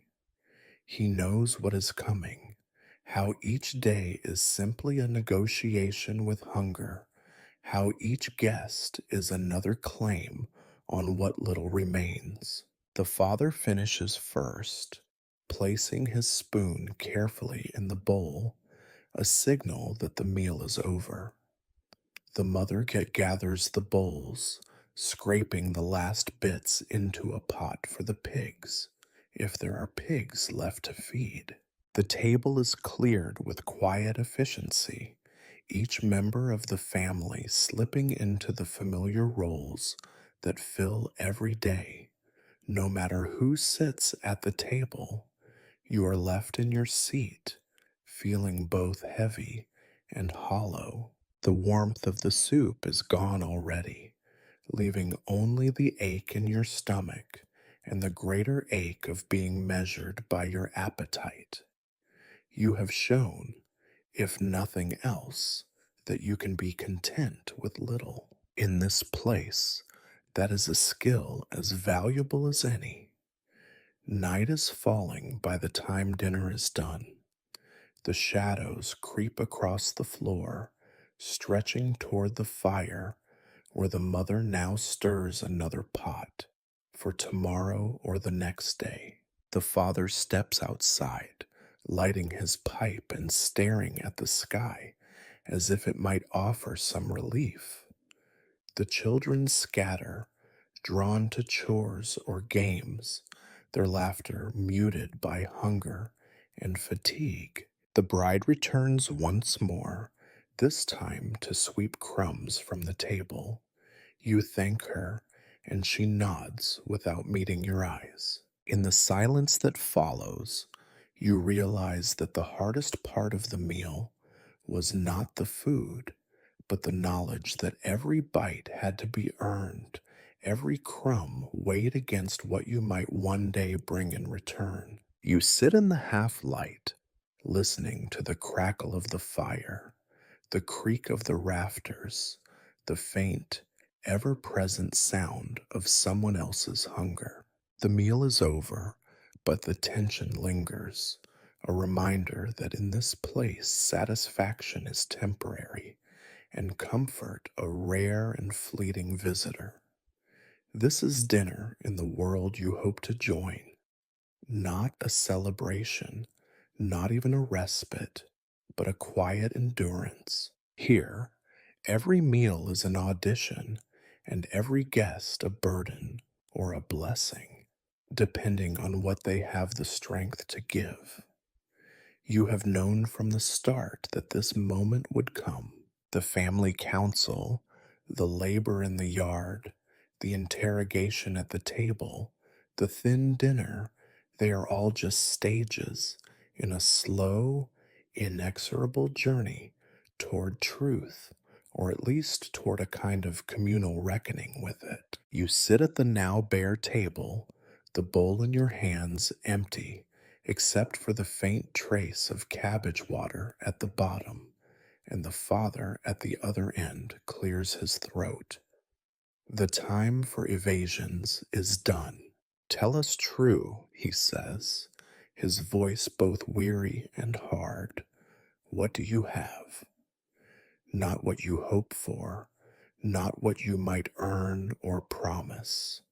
Now, only the facts count, and you feel their weight as surely as you feel the stones in your shoe. There is no dignity in confession.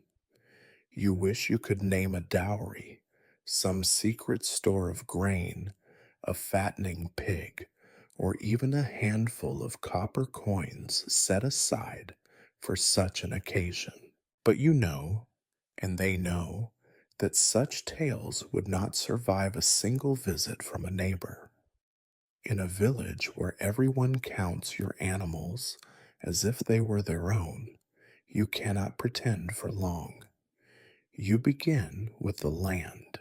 3 strips of soil, thin, worn, one so poor it barely grows nettles. A fourth, sometimes borrowed, never promised. You speak their names as if reciting the rosary, but they offer no comfort. The mother nods, neither surprised nor disappointed. She likely knew the truth already. The father grunts, lips pursed. And animals? The mother asks, almost gently. You list them. 1 cow, dry most of the year, a goat that chews through every rope you tie her with, 2 hens, both of whom seem to lay only when no one is looking. There is also a cat, not yours, but a regular visitor when scraps are scarce. The family is silent for a long time after you finish. You mention, as if it might help, that you can mend your own shoes, repair a roof, slaughter a chicken, split wood, plow a crooked row straighter than most. But you know these are small coins in the scale of want. Your labor is all you have, and everyone here already labors until there is nothing left at the end of the day. The mother asks about your family's health. Here, you tell the truth. Your mother is strong, but growing slower each winter. Your father's cough has worsened, though he still works. Your youngest brother is often ill, but the others survive. No one pities you. Illness and slow death are the cost of living here. At best, you earn a brief nod of understanding. The father sighs, deep and rough, the sigh of someone who has heard this same litany 100 times. No savings? He asks. No secret chest? You nearly laugh, but you do not. No chest, you say. No secrets. It is all out now, all the poverty and thin hope laid bare. The room feels colder, as if admitting your lack has drawn the warmth from the fire. You expect perhaps an end to the conversation, maybe a dismissive wave, a polite but firm refusal, or even anger at the presumption that you could offer so little and still ask so much. Instead, there is only silence, the kind that comes before something else breaks. The bride's mother stands, busying herself with the fire, her face set and unreadable. The father sits back, studying you with eyes that seem older than the house itself. For a moment, you see in him not an adversary, but another man beaten by bad harvests, sickness, too many children, and too few hands to feed them. Then the eldest son speaks, not cruelly, but with the hard clarity of someone who will soon stand where you do. Why should we take you? He asks, voice flat. You bring nothing but hunger. We have enough of that. The words sting, but you cannot argue. I bring my hands, you say, though you know this is not enough. And I will work for all of us. The father rubs his brow. Everyone works, he says, and hunger comes anyway. You sense the calculation, whether one more laborer can produce more than he consumes, whether a new son might mean another daughter can marry, another debt can be paid off, another field finally turned for spring. The mother just sits again, folding her hands. Have you ever begged? She asks quietly. Have you ever stolen? You shake your head, too proud for one and too clumsy for the other. No, you say, never. There is a flicker of something, relief, maybe, or only resignation. The silence grows, broken only by the wind outside and the sound of one of the younger children sniffling. You realize the whole family is watching, waiting for some sign that you are either hopeless or redeemable. You wonder what they see: a would be son, a risk, a mouth that may someday feed them or take from them. Finally, the mother speaks for all. You have little, she says, but so do we. There is no shame in it, but you must know, if you come here, it will not be easy. No gifts, no feasts, no gold, only work and hunger and hope that next year will be better. You nod because you have never known anything else. The father's voice, quieter now, follows. We have seen worse than you, but we have also seen better, as we'll think on it. But do not hope too much. You thank them, though the words feel small, even to your own ears. You sit a little longer in the fading light, feeling not so much rejected as weighed, measured, found wanting, but not yet cast out. It is a familiar place, somewhere between belonging and exclusion, hope and certainty. If you are lucky, it will be enough. If not, there is always next year, or the year after that, until even hope itself grows too thin to carry. Night comes fully now, pressing cold against the glass. You watch the flames in the stove flicker and listen to the household moving quietly, as if not to disturb the uneasy balance your confession has left behind. The bread you brought still sits on the table, not quite part of the meal, not quite a gift, not quite enough. You know how it feels. You will sleep tonight not as a guest, nor yet as family, but as something in between.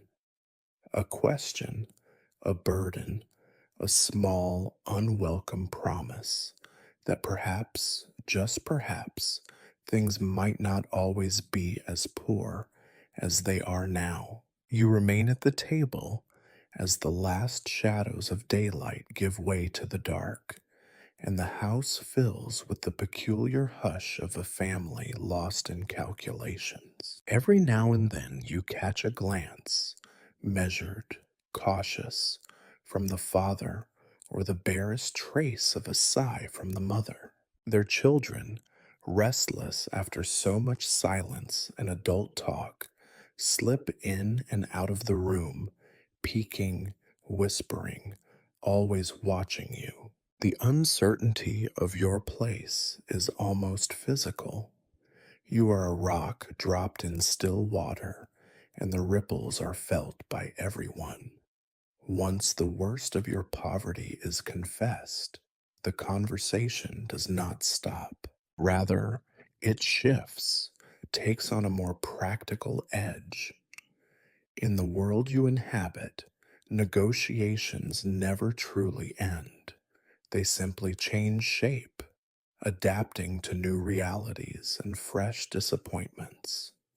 Here, dignity is a luxury, bargaining is a necessity. The father starts, as always, with the voice of experience and exhaustion. So, he says, his words hanging in the dim light, if there is little to bring, there must be more to promise. He is not threatening, not even skeptical, just pragmatic. He knows the world as it is, not as it should be. You swallow, trying to keep your hands from fidgeting. The house is cold now, and your breath mists faintly in the air. I can work, you repeat, but the father waves a hand, impatient. We all work. What more? This is the part your own family tried to prepare you for, though their advice was mostly wishful thinking and remembered stories of better times.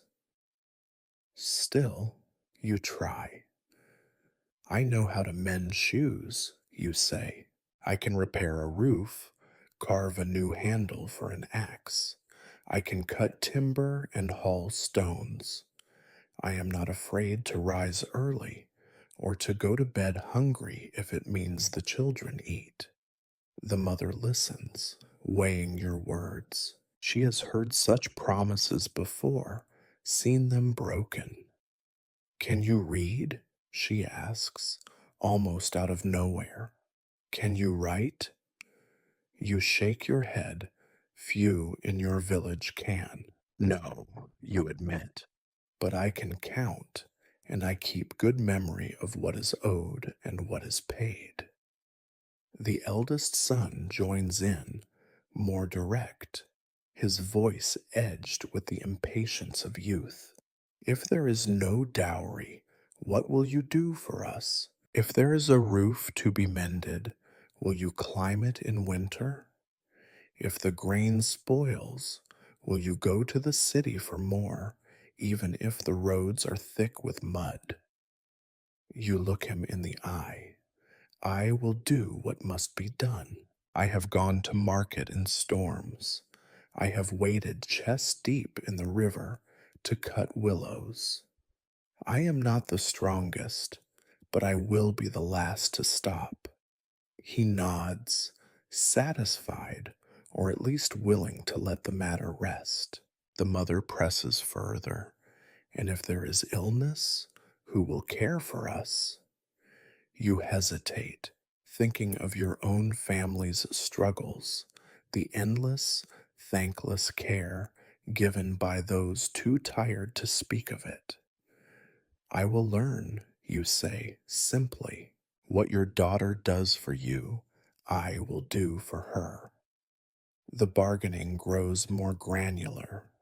What will you give if there is no harvest? Will you bring firewood from the forest, even when the wolves prowl at night? Will you split your share of bread, even when there is only enough for one?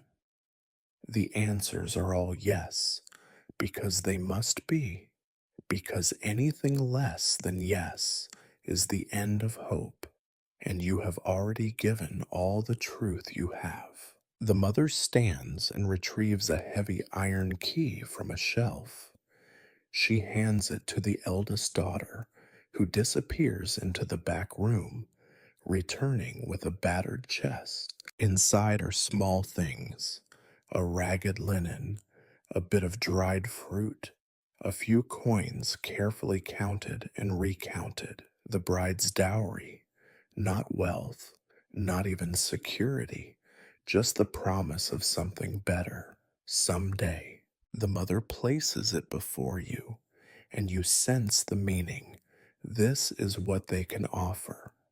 Now, what will you match it with? You reach for your small bag, the only other possession you brought, more out of ritual than hope. Inside are a few sewing needles, a hand carved whistle, a length of sturdy rope, and a coin with the face almost worn away. You lay them out on the table, feeling each item shrink in significance under their gaze. It is not much, you say, but it is all I have, and I will not take more than I give. The air grows heavier. It is a solemn, almost sacred moment. Two families, such as they are, setting out their meager fortunes, their hopes, their burdens. The mother collects both offerings, tucks them away, and sits. Now come the spoken promises, binding as any written contract. The father lays them out, one by one, each a chain and a lifeline. If the well runs dry, you will dig. If the thatch leaks, you will patch. If my daughter weeps, you will comfort her. If she falls ill, you will nurse her. If you fail in these, you will answer to me and to her. You nod after each one, not out of agreement, but because there is nothing else you can do. The bride's mother adds her own conditions. You will honor our family as you honor your own. You will not raise your hand in anger, nor turn away in hardship. You will remember what hunger is, and you will not cause it. The room feels smaller now, as if the walls have closed in, sealing you into a bargain older than the roof itself. You try to picture the future, a wife you barely know, in a house that is not yet yours, with in-laws watching your every move, waiting for you to justify every mouthful, every hour of warmth, every scrap of hope. Yet for all the gravity, you also feel the faintest hint of relief. There is no gold, no promise of an easier life, but there is at least a structure, a sense that if you are willing to promise enough, to give enough, you might belong. You might even, in some distant spring, find something like happiness, or at least less misery than you started with. The promises are sealed with a nod, not a handshake. There is too much suspicion of germs, too many memories of sickness passed from stranger to stranger. Still, you sense something has changed. You have not been rejected, not yet. You have bargained with your body, your labor, your hunger, your hope. In this world, it is all anyone can do. The fire has burned low, and the mother adds the last stick to the coals. The father stares into the embers as if he can read your future there. The children drift away, called to sleep by a world that never offers rest. You gather your things, what little you have left, and stand, waiting for a word, a signal. The father finally looks up. You may return tomorrow, he says, if you wish.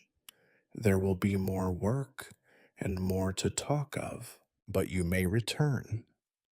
You thank them, awkward, formal, as if you are at court, not in a kitchen with dirt between the floorboards and hunger at the door. You step out into the darkness, the cold air biting your face. Behind you, you hear the lock turn, and you know your fate is not yet certain, but it is closer than it was, and tonight at least, you have given all you could and promised all you must.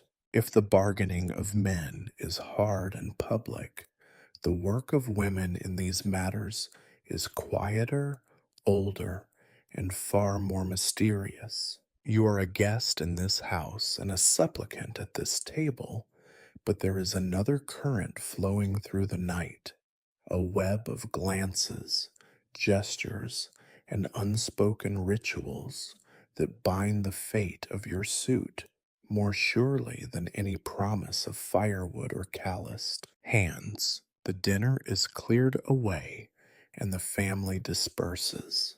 The father disappears into the yard to smoke and contemplate the thin future in the bottom of his pipe bowl. The older children vanish to chores, and you are left alone, perched awkwardly on the bench. It is then, with the men removed and the dark crowding the windows, that the true negotiations begin. You feel the presence of the mother and her eldest daughter, the bride's older sister, you assume, moving about the hearth, speaking in low voices. Their words are not for you, but you sense that every syllable is weighed against your worth.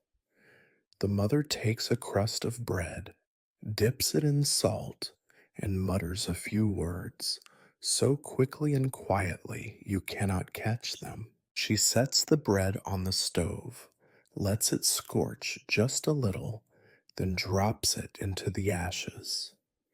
The old ways, you realize, are never far from the surface here. Perhaps it is a charm against the evil eye, or simply a wish for better luck.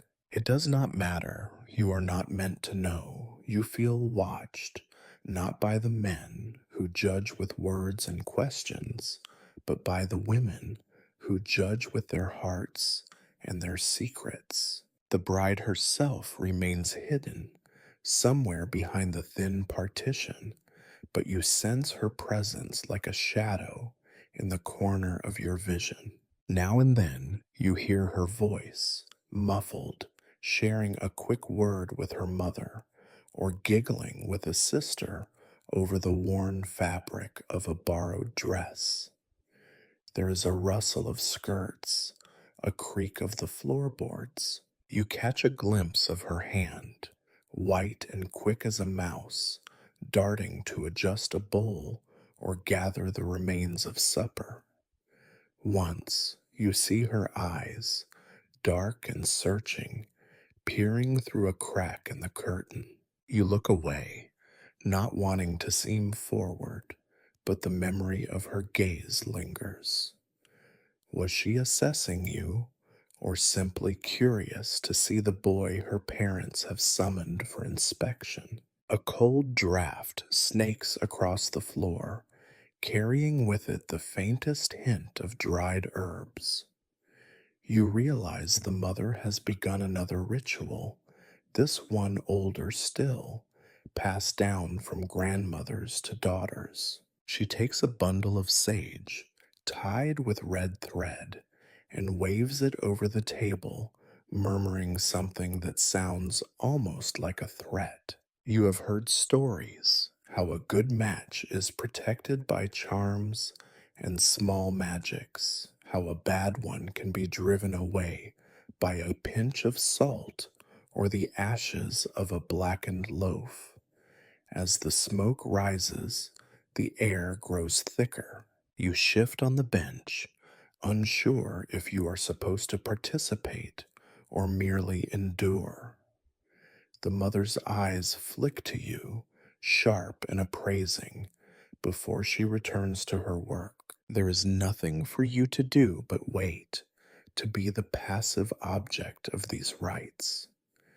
It is then that the eldest sister draws near, pretending to busy herself with a tangle of thread. She glances at your hands, studies your face, and offers a quick, crooked smile, conspiratorial, as if to say, I know how this goes. In a low voice, almost a whisper, she says, they watch more than they listen, you know. She does not explain. She does not need to. You remember, suddenly, all the stories your own grandmother told you about marriage, about knots tied under pillows, about onions braided with hair and hidden in the thatch, about girls who dreamed of future husbands and saw their faces in the morning's frost. You did not believe them then, not really. But here, in this half lit house, with the shadows flickering and the air thick with the scent of sage, you are not so sure. The children reappear, tasked with carrying out scraps for the chickens. The youngest tugs at your sleeve. She's watching you, she says, matter of fact. You nod, offering her a crooked smile in return. I know, you reply, though you are not certain whom she means.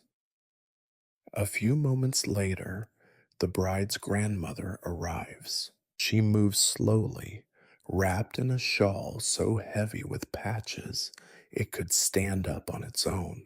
She regards you with the milky eyes of someone who has seen too much, then sits beside the fire and begins muttering to herself prayers, curses, or perhaps both at once. She pulls a handful of dry beans from her pocket and sets them on the hearth, arranging them in a pattern only she understands. You remember what your mother told you. The old women see what the young cannot, and their word is law, even if spoken only to themselves. From the partition comes a burst of laughter, quickly hushed. The mother scolds gently, then joins in, and you realize that, for a brief moment, the air is lighter, the gloom less oppressive. Women's magic is not always dark. Sometimes it is simply the ability to carve out warmth from cold, to make a home in a world that offers little comfort. Night presses in. You are given a blanket and pointed to a corner where you will sleep, away from the warmth of the fire, but close enough to hear the women talking late into the night. Their voices rise and fall, touching on names you do not know, stories you cannot follow, wishes and warnings in equal measure. You wonder if they are talking about you, and you know, with a kind of grim certainty, that they are. You close your eyes, But sleep does not come easily. The smell of sage lingers. The memory of the bride's eyes flickers at the edge of your thoughts. Versus, you dream not of feasts or dances, but of knots tied and untied, of bread burned to blackness and scattered in the wind, of secrets kept and revealed. In the morning, you will rise and bargain again, in daylight, with men and words. But tonight, you are at the mercy of women's hands, of old magic, of luck and fate, and all the things that slip between the cracks of spoken promises. Somewhere in the dark, a child laughs in her sleep. The old woman's beans click on the hearthstone. The mother's charms smoke in the ashes, and the bride listens just out of sight, waiting to see if your name will be woven into the fabric of their home or swept out with the next morning's dust. Morning comes not as a gentle blessing, but as a gray seep of light through a cracked window, and the persistent ache in your back from a night spent curled on straw.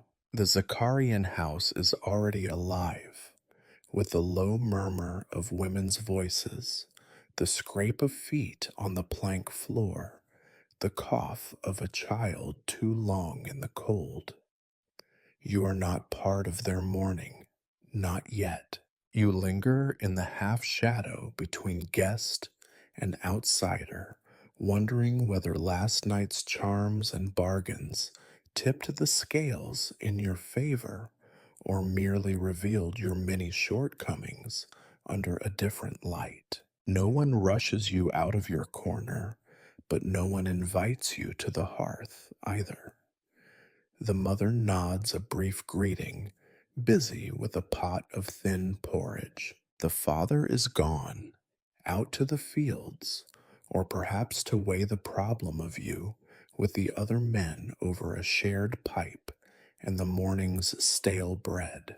The eldest son polishes a battered axe by the door, glancing up at you as if sizing up a replacement for the handle, something expendable, serviceable, but unlikely to last the season. Breakfast is not a meal, but a transaction, a wooden bowl half filled with gray mush, set before you with neither welcome nor warning. You eat it without comment, grateful for warmth, but aware that every mouthful is another tally against your worth. The children are quieter this morning, eyeing you not with the wild curiosity of yesterday, but with a kind of guarded expectation, as if they know something is about to happen, but are not sure if it will bring feast or famine. You sense it before it is spoken.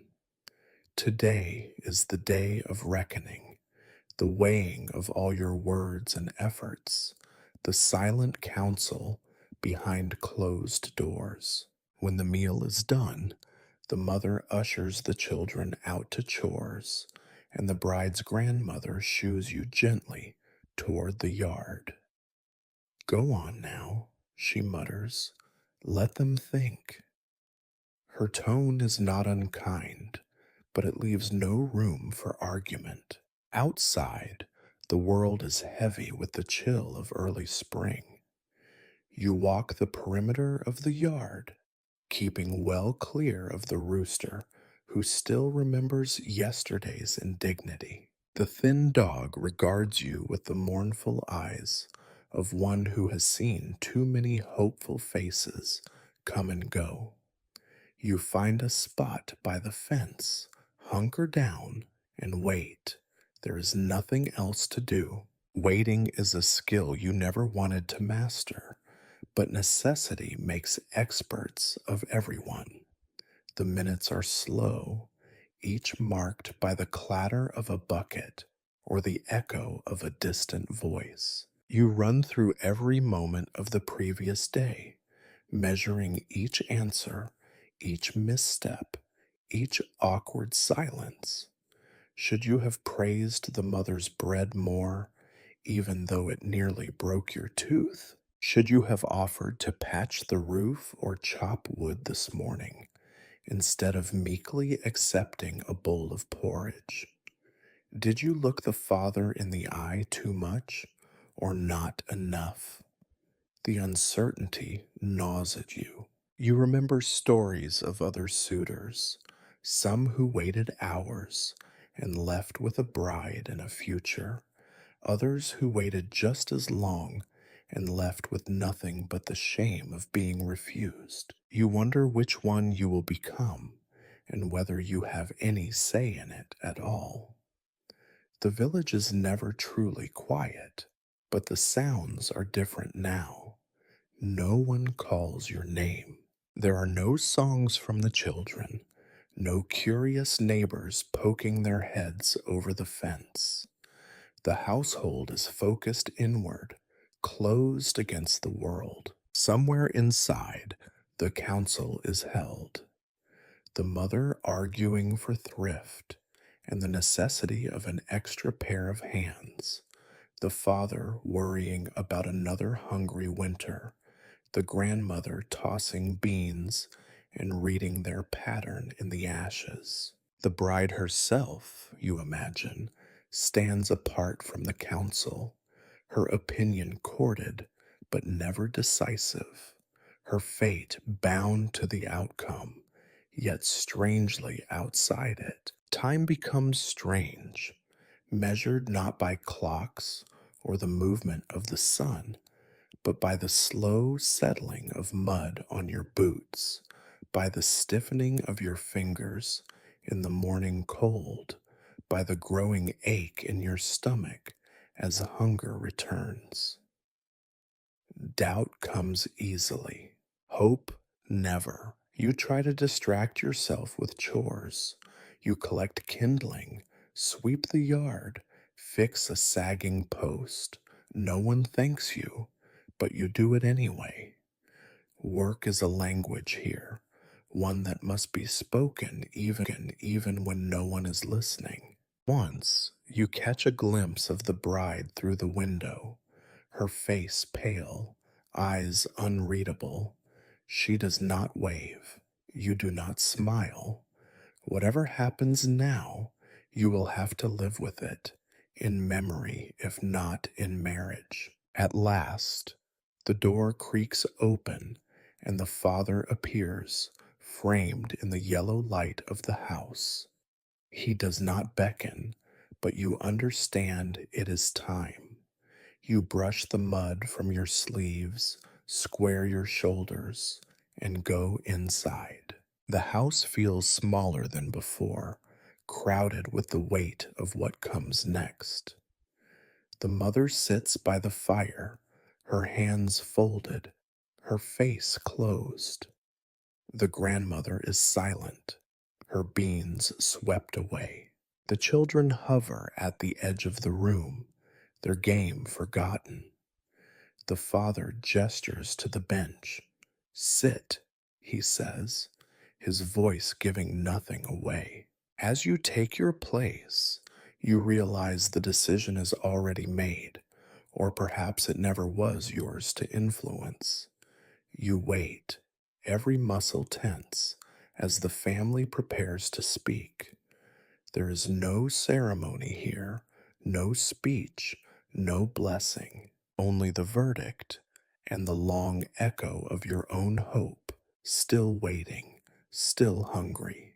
You sit again on the same bench, though it feels colder now, as if the wood itself remembers every desperate plea, every disappointed promise that has ever passed over it. The family gathers in silence, the mother by the stove, the father upright and unsmiling, the children in a huddle near the wall, their faces a collection of hungry hope and studied indifference. The bride's grandmother sits, lips pressed together, as if holding back an opinion so sharp it might draw blood.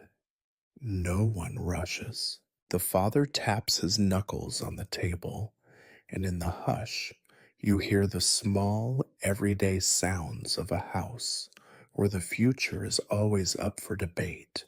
The hiss of steam from the kettle, the creak of a settling rafter, the shuffle of small feet in straw.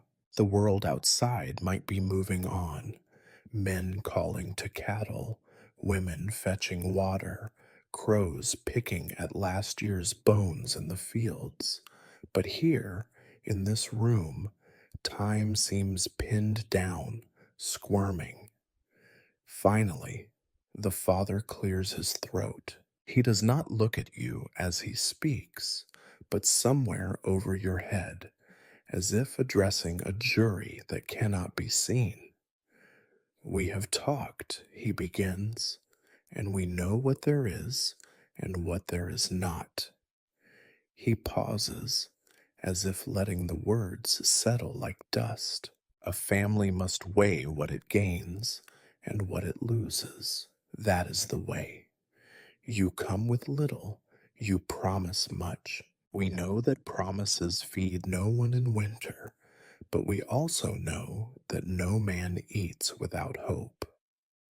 You keep your hands in your lap, palms pressed together so tightly they ache. You think about what it would mean to be dismissed, to walk back down the muddy lane with the whole village watching, your failure already spreading like smoke from every chimney. You would return to your own crowded hut, where the disappointment would be heavy and unspoken, a new shadow on the wall. The mother looks up at last, her eyes flicking from your face to her husband's and back again. We cannot live on words, she says softly, but we cannot turn away a man willing to work either. The winter is always longer than you think. Her voice is not warm, but it is not cruel. The eldest son, arms folded, studies you with the same measuring gaze as before. You sense that he is already preparing for the next suit, the next bargaining, the next endless weighing of risks and hunger. The other children watch you with a mix of relief and disappointment. Relief, perhaps, that the ritual is ending, disappointment that it ended with neither celebration nor violence, only this dull, gray verdict. The grandmother's voice, when it comes, is rough as gravel. If you are lazy, you will go hungry. If you bring trouble, you will answer to us all. If you treat her badly, you will not last the winter. The others do not contradict her. You nod, because there is nothing else to do. The words are not new. You have heard some version of them at every council, at every doorstep, from every parent who ever tried to guard their home against famine and heartbreak. But now they are yours, yours to wear or fail beneath. The father stands, signaling that the council is finished. We will give you a season, he says, his voice the sound of a door opening and closing at once. Work with us through spring. If you keep your word, there may be a wedding after the harvest. If not, he shrugs, leaving the rest unspoken. If not, you will disappear, one more hopeful face forgotten before winter.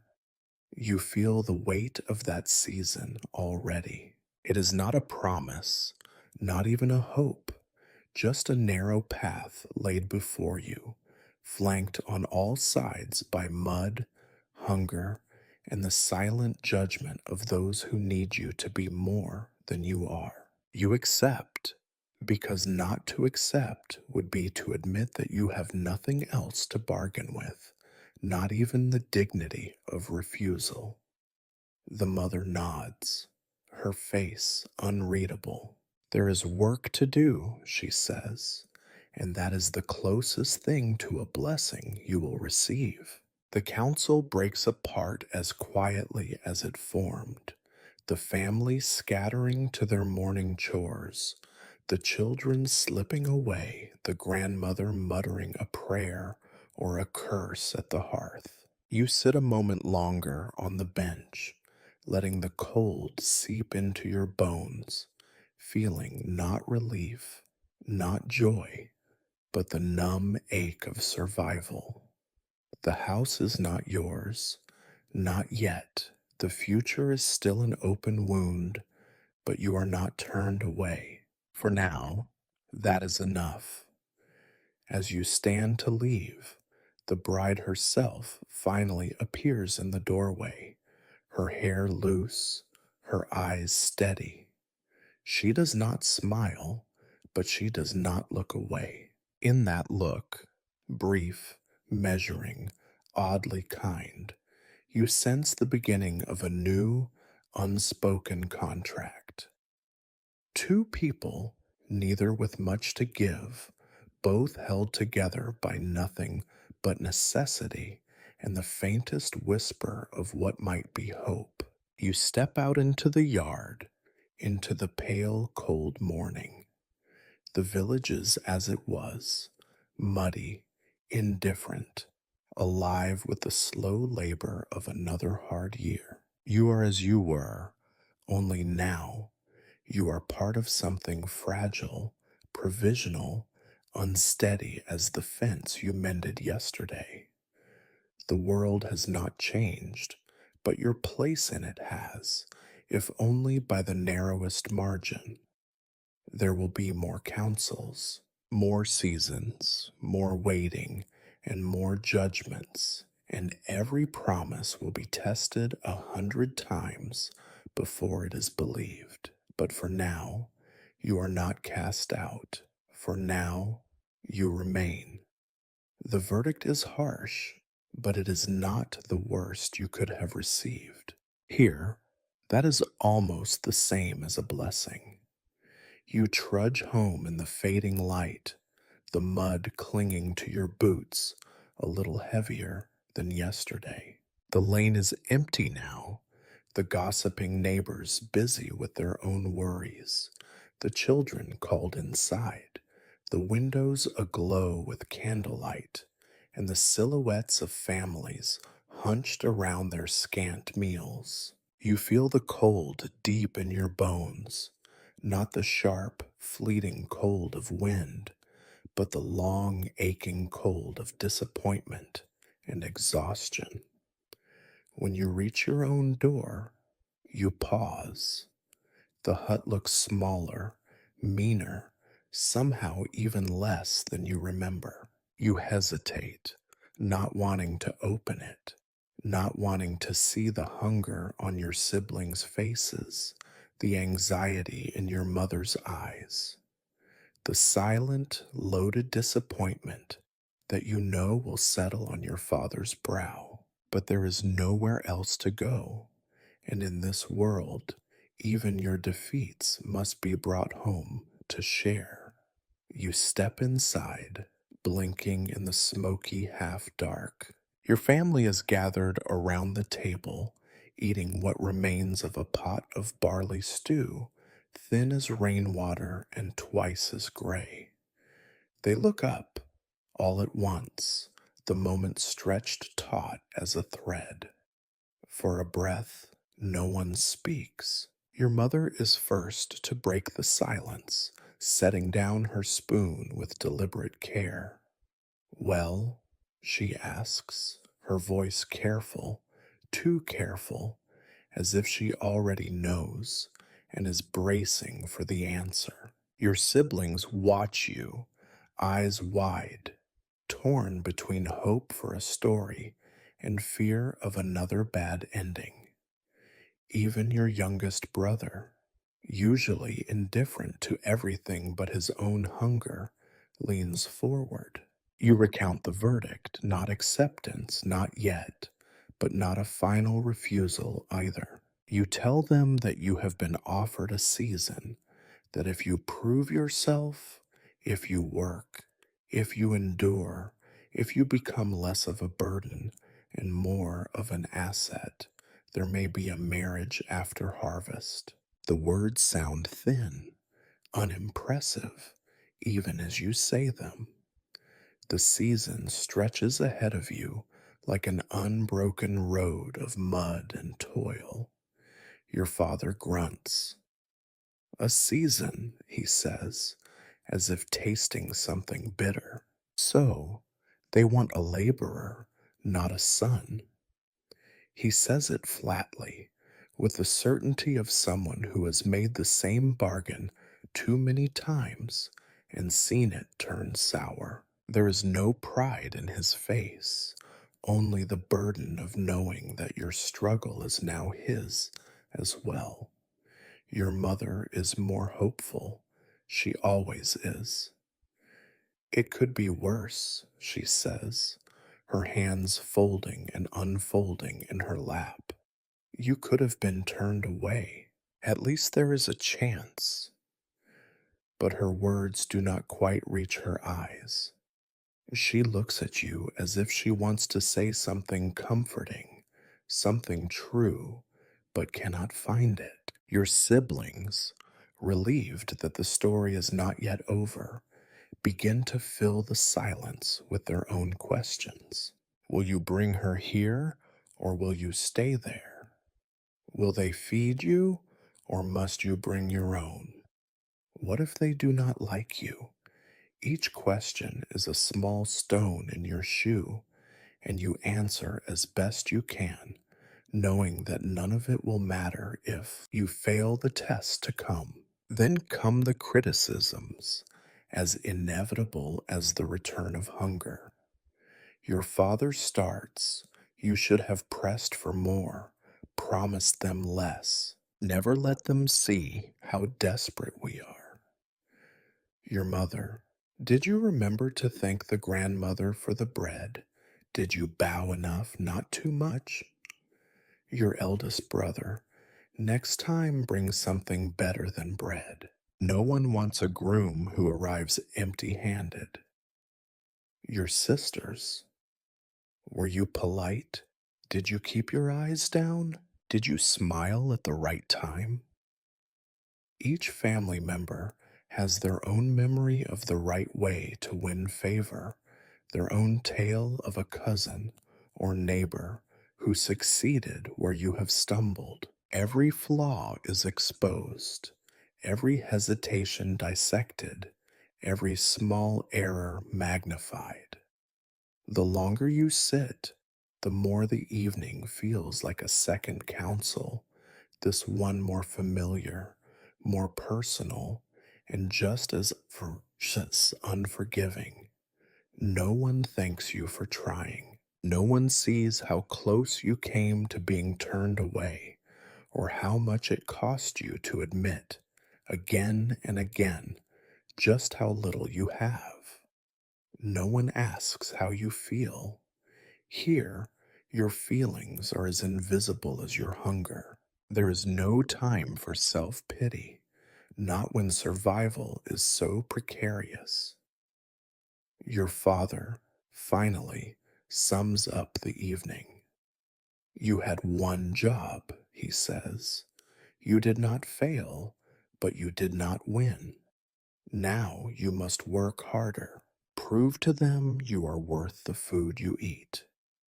His words are heavy, final. They settle over you like a second skin. You retreat to your corner of the hut, exhausted. The stew is gone by the time you reach for a bowl. Your youngest brother slurps the last of it, looking at you with the indifference of someone who does not understand the long game you are now playing. You lay down on your mat, the straw poking through the thin blanket, the cold creeping up from the dirt floor. Your mother puts out the candle. The room is silent, except for the small sounds of a family settling into uneasy sleep. the cough that will not stop, the mutterings of dreams, the soft, hopeless sigh that might have come from you or from someone else. You listen to the darkness, feeling the familiar ache of guilt and blame, the knowledge that in this house you are always the reason things are not better, and perhaps the only hope that someday they might be. Tomorrow you will rise before dawn. You will go back to the Zakarians. You will work and you will hope and you will try again to prove yourself to people who will never stop measuring what you cost against what you can give. This is your role, not the hero, not the villain, just the one who carries the blame when the harvest is thin and the soup is thin and the future thinner still. And so you close your eyes, knowing you are, as always, at fault for everything and for nothing at all. The sun rises late the next morning, as if reluctant to witness what is already set in motion. The mud is just as deep, the air just as sour, and your feet are heavy with dread. Whatever small hope you carried home is now diluted by a fresh wave of village curiosity. For in this world, news spreads faster than the river in spring flood, and bad news faster still. It begins before you have even left your own yard. The neighbor's boy, hauling a pail of water, eyes you with a grin half mean, half admiring. "Did they take you then?" he calls out, loud enough for every door within earshot to hear. You grunt, giving as little away as possible. The boy shrugs, then adds, "Mother says they must be desperate." He sloshes off, leaving you with that simple, devastating verdict. As you walk, the world seems smaller, every face turned toward you. At the well, the butcher's wife greets you with the sort of smile reserved for someone who is about to slip on ice. "Back already? I thought you'd be moving in by now. Or did they need more time to count your holes and patches?" She laughs, and the other women join in, the sound cutting through the chill. Children, the quickest to catch a scent of blood, begin their games anew. This morning their song is sharper, a rhyme about grooms who work for soup and suitors who bring nothing but hunger to the door. One girl mimics a limp, another but puts on a fake frown, clutching a pretend loaf of bread. You try not to react, but your face burns all the same. It is not just the children. At every corner, someone seems to have an opinion. "His family never had much, but I never thought they'd send him to beg. I heard he promised to work for a season just for a crust of bread." You watch. He'll be back home before the midsummer fair, empty handed and hungrier than before. The older men are less cruel, but their words cut in a different way. "It's no shame to work for what you want," old Yegor grumbles, but he does not quite meet your eyes. Another adds, "In my day, a man brought a pig or a bag of barley. Now it's just promises and empty hands." Their pity is a colder thing than scorn, and always, behind every word, the unspoken judgments that you are poor, that you are desperate, that you have failed to rise above the mud from which you were born. Every gesture is a reminder. At the smithy, the blacksmith's daughter offers you a piece of bread, then, seeing your hesitation, pulls it back and shares it with a stray dog instead. Even the animals seem to look at you differently, as if your uncertainty and shame have a scent. Your own family is not immune.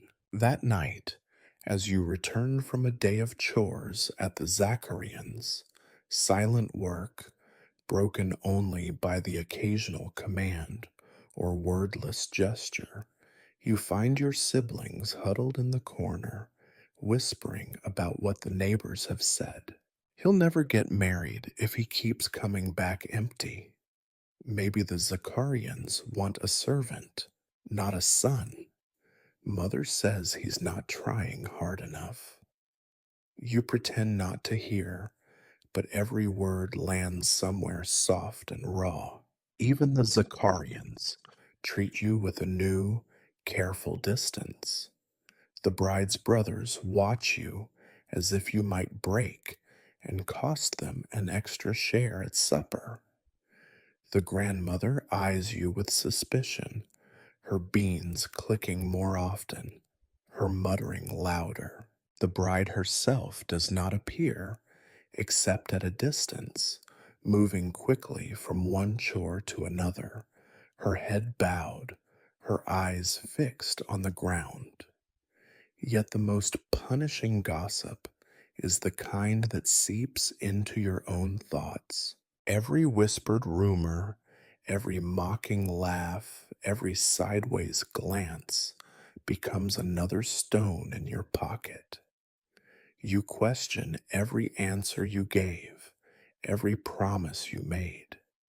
Should you have lied about your family's fields, boasted about a pig that never existed, laughed at their jokes, or wept for their pity?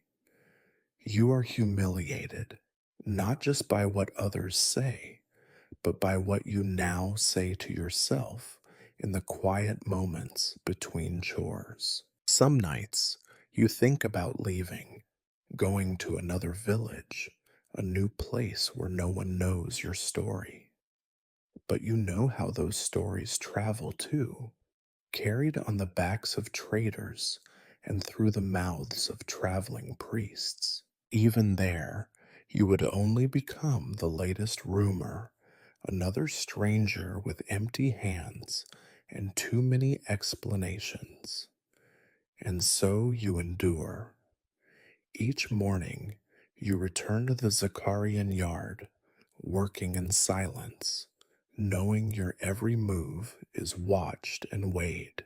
Each evening, you walk home under the weight of invisible stones, the village's stories swirling in the air behind you.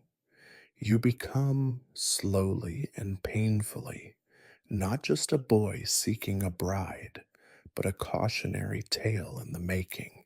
Yet, even as you are humiliated, you find a strange resilience taking root. There is nothing left to hide, no secret shame that is not already common knowledge. Your poverty, your promises, your failures, they are all out in the open, owned by everyone, and by you most of all.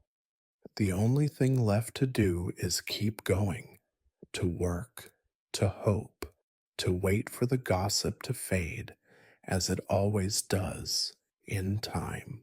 In the village, humiliation is as common as mud and sometimes just as useful. It covers everything, seeps into every crack, but eventually it hardens and becomes part of the road you walk on, one slow, heavy step at a time. After the verdict is given, after the village gossip crests and ebbs like a dirty tide, life does not so much move forward as it settles back into its grooves, deeper and muddier than before. The promise of a future wedding hovers over you, a thing both weightless and heavy, as fragile as a spider web, and as inescapable as your own hunger. The days begin to run together. Morning is always cold, the sky always the same sullen color, and your first breath outside tastes of smoke and thawing manure. You make your way to the Zaccharian's house before the sun is fully up, boots squelching through ruts and puddles. It does not matter if it is raining, if your shoes leak, if your belly is empty. Every day is a test, and you cannot afford to fail even once. The work is endless, repetitive, unchanging. There is wood to chop, straw to turn, fences to mend, fields to clear. The Zaccharians do not treat you quite like family, but not like a stranger either. You are a fixture now, as much a part of the yard as the crooked well or the limping dog. The children watch you with open suspicion at first, but soon grow used to your silent labor. The father directs you without praise or complaint. The mother sometimes leaves an extra heel of bread where you will find it, but never mentions it aloud. You catch glimpses of the bride, always at a distance, always busy. She carries water, feeds the chickens, hauls kindling, all with the quick, efficient movements of someone who has never known rest. Once you brush hands as you both reach for the same bucket.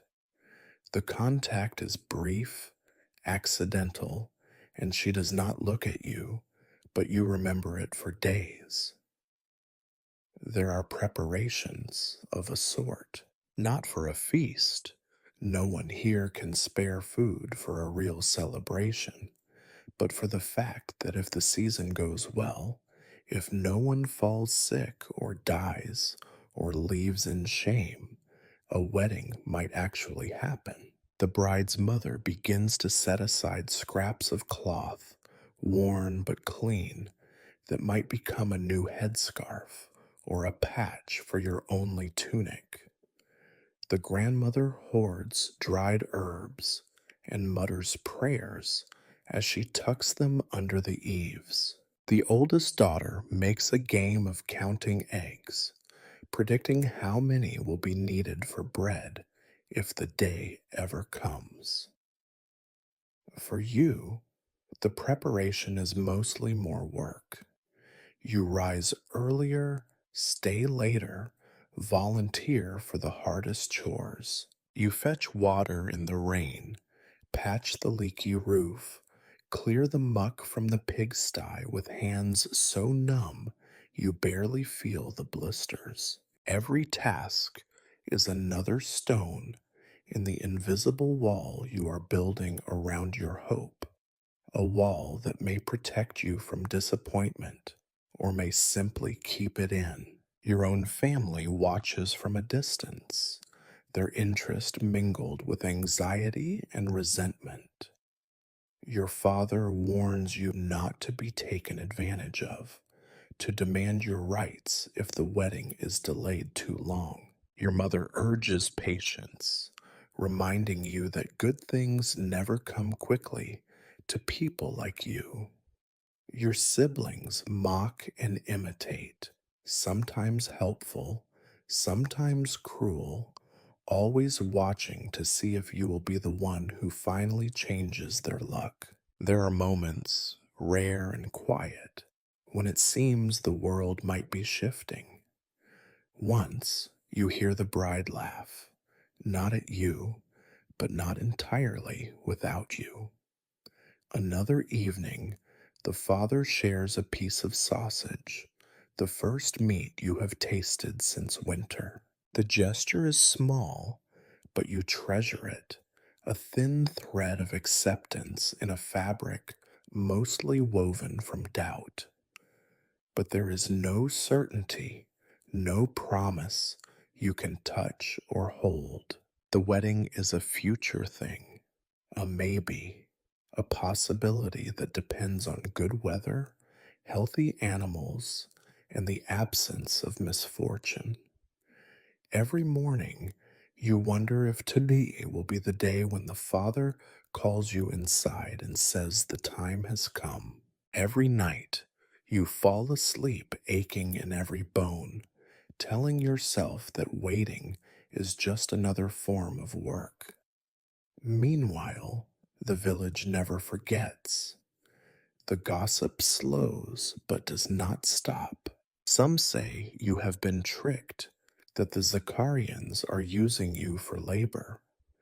Others claim the bride is cursed, and that is why no one else would stay so long. A few predict that you will run away before the wedding, too weak or too proud to finish what you started. You hear it all and try not to let it inside.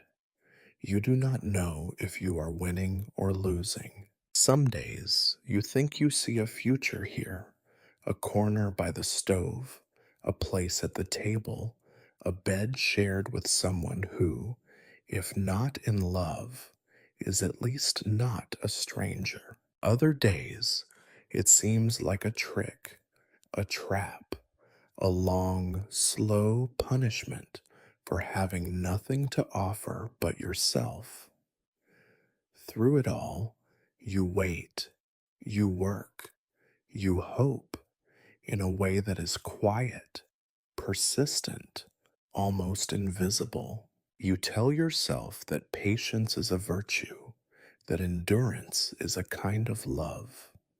You remind yourself that nothing comes quickly, nothing comes easy, and that sometimes the best you can do is simply not to give up before the end. The real wedding, if it happens, will not be a day of feasting and laughter, but a quiet rearrangement of lives, a joining of hungers, a doubling of burdens, and, maybe, a small, stubborn spark of comfort in the darkness. And so you wait, and you work, and you hope, because here, in the mud and silence, there is nothing else. By the time weeks have stretched into months, and each sunrise feels the same as the last, you understand something you could not see at the beginning. Hope fades not with a bang,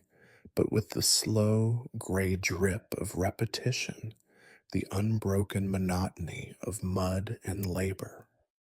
Waiting for the wedding becomes no different than waiting for the harvest, or the rain, or a good night's sleep. The seasons change, but the work remains the same, as if the earth itself conspires to keep everyone here on the brink, never full, never empty, always wanting. It is in the tiny details that the truth settles, heavier each day. You wake before dawn, not because you are eager, but because the cold and the ache in your back leave you no choice. The walls of the Zacharian house close around you, not quite welcoming, not quite hostile, simply there. Every surface is hard, every sound is loud, every meal is a test. You eat in silence, aware of every mouthful. Sometimes the bread is so hard, you wonder if your teeth will survive to see another year. Work is your only constant. You carry water, split wood, chase errant goats, and gather eggs that are sometimes there, sometimes not. You fix what can be fixed and pretend not to see what cannot. You learn to move quietly, to answer when spoken to volunteer for the chores no one else wants. You do not complain. Complaining does not fill a stomach or mend a fence. It only marks you as weak, and there is no margin for weakness. You become invisible, not in a cruel way, but in the way of someone so familiar, so expected, that they blend into the backdrop. The children no longer stare. The bride's mother no longer sighs as you pass. Even the dog, Once suspicious, now ignores you completely. The only time you feel noticed is when you are late for a chore or when something goes wrong. Then, for a brief, sharp moment, all eyes are on you, waiting, judging, blaming. The bride, if she notices you, gives no sign. There are moments when your hands meet in the grain bin or you pass each other in the narrow hallway, but nothing is said. She works as hard as you, harder perhaps, and you come to understand her silence as another form of endurance, another way of surviving a world that gives so little and asks so much. Your own family fades into the background of your days. You see them less often now, and when you do, it is as if they have aged a year for every month you have been away. They ask after your progress, but not with hope, only with the weary curiosity of people waiting to see if their gamble will pay off, if your absence will one day mean one less mouth at the table, one more pair of hands somewhere else. Even the villagers lose interest eventually. Their gossip turns to fresher failures, newer miseries. You become an old story, a cautionary tale for children who do not want to finish their chores. Remember, work hard or you will end up like him. The words sting at first, but soon you find they do not hurt at all. You become numb, as if your skin has grown as thick as your boots, your heart as tough as the stale bread you chew every night. Some evenings, after the chores are done, and the house is quiet except for the crackle of the dying fire, you stare into the darkness and wonder what has changed. You came here hoping for a future, for a new beginning. Instead, you find that every beginning is only the next turn of the wheel, the same questions, the same hunger, the same tired rituals that pass for living. Yet, for all the gloom, you discover a kind of peace in routine. There is no time for dreams here, no space for grand ambitions. Survival is victory. A warm place by the stove is reward enough. If there is laughter, it is brief and private, quickly hidden from the cold. If there is kindness, it is small and practical, a mended shirt, a shared crust, a nod at the end of a long day. You realize, in a moment both bleak and liberating, that this is all there is. The struggle does not end, it only becomes normal. Joy is not an explosion, but a flicker, a glance, a moment when no one is angry and nothing is broken. Suffering is not exceptional, but expected, part of the price of being alive at all. You sleep each night on a hard mat in a cold corner, but you sleep, and in the morning you rise to do it all again. The world is as it was, gray, muddy, slow, and so are you. There will be no feast, no miracle, no sudden change. The best you can hope for is to endure, to find your place among the endless chores, and to fade someday into the routine that swallowed everyone before you. This is daily life, not a story of triumph or romance, but a long, muddy, half forgotten march toward nothing in particular. And as you drift into sleep, the sounds of the house settling around you, you understand. Gloom is not the enemy here. It is the constant, the soil from which every hope and every disappointment grows. You are part of it now, one more shadow among many, surviving as best you can in a world where survival is all there is.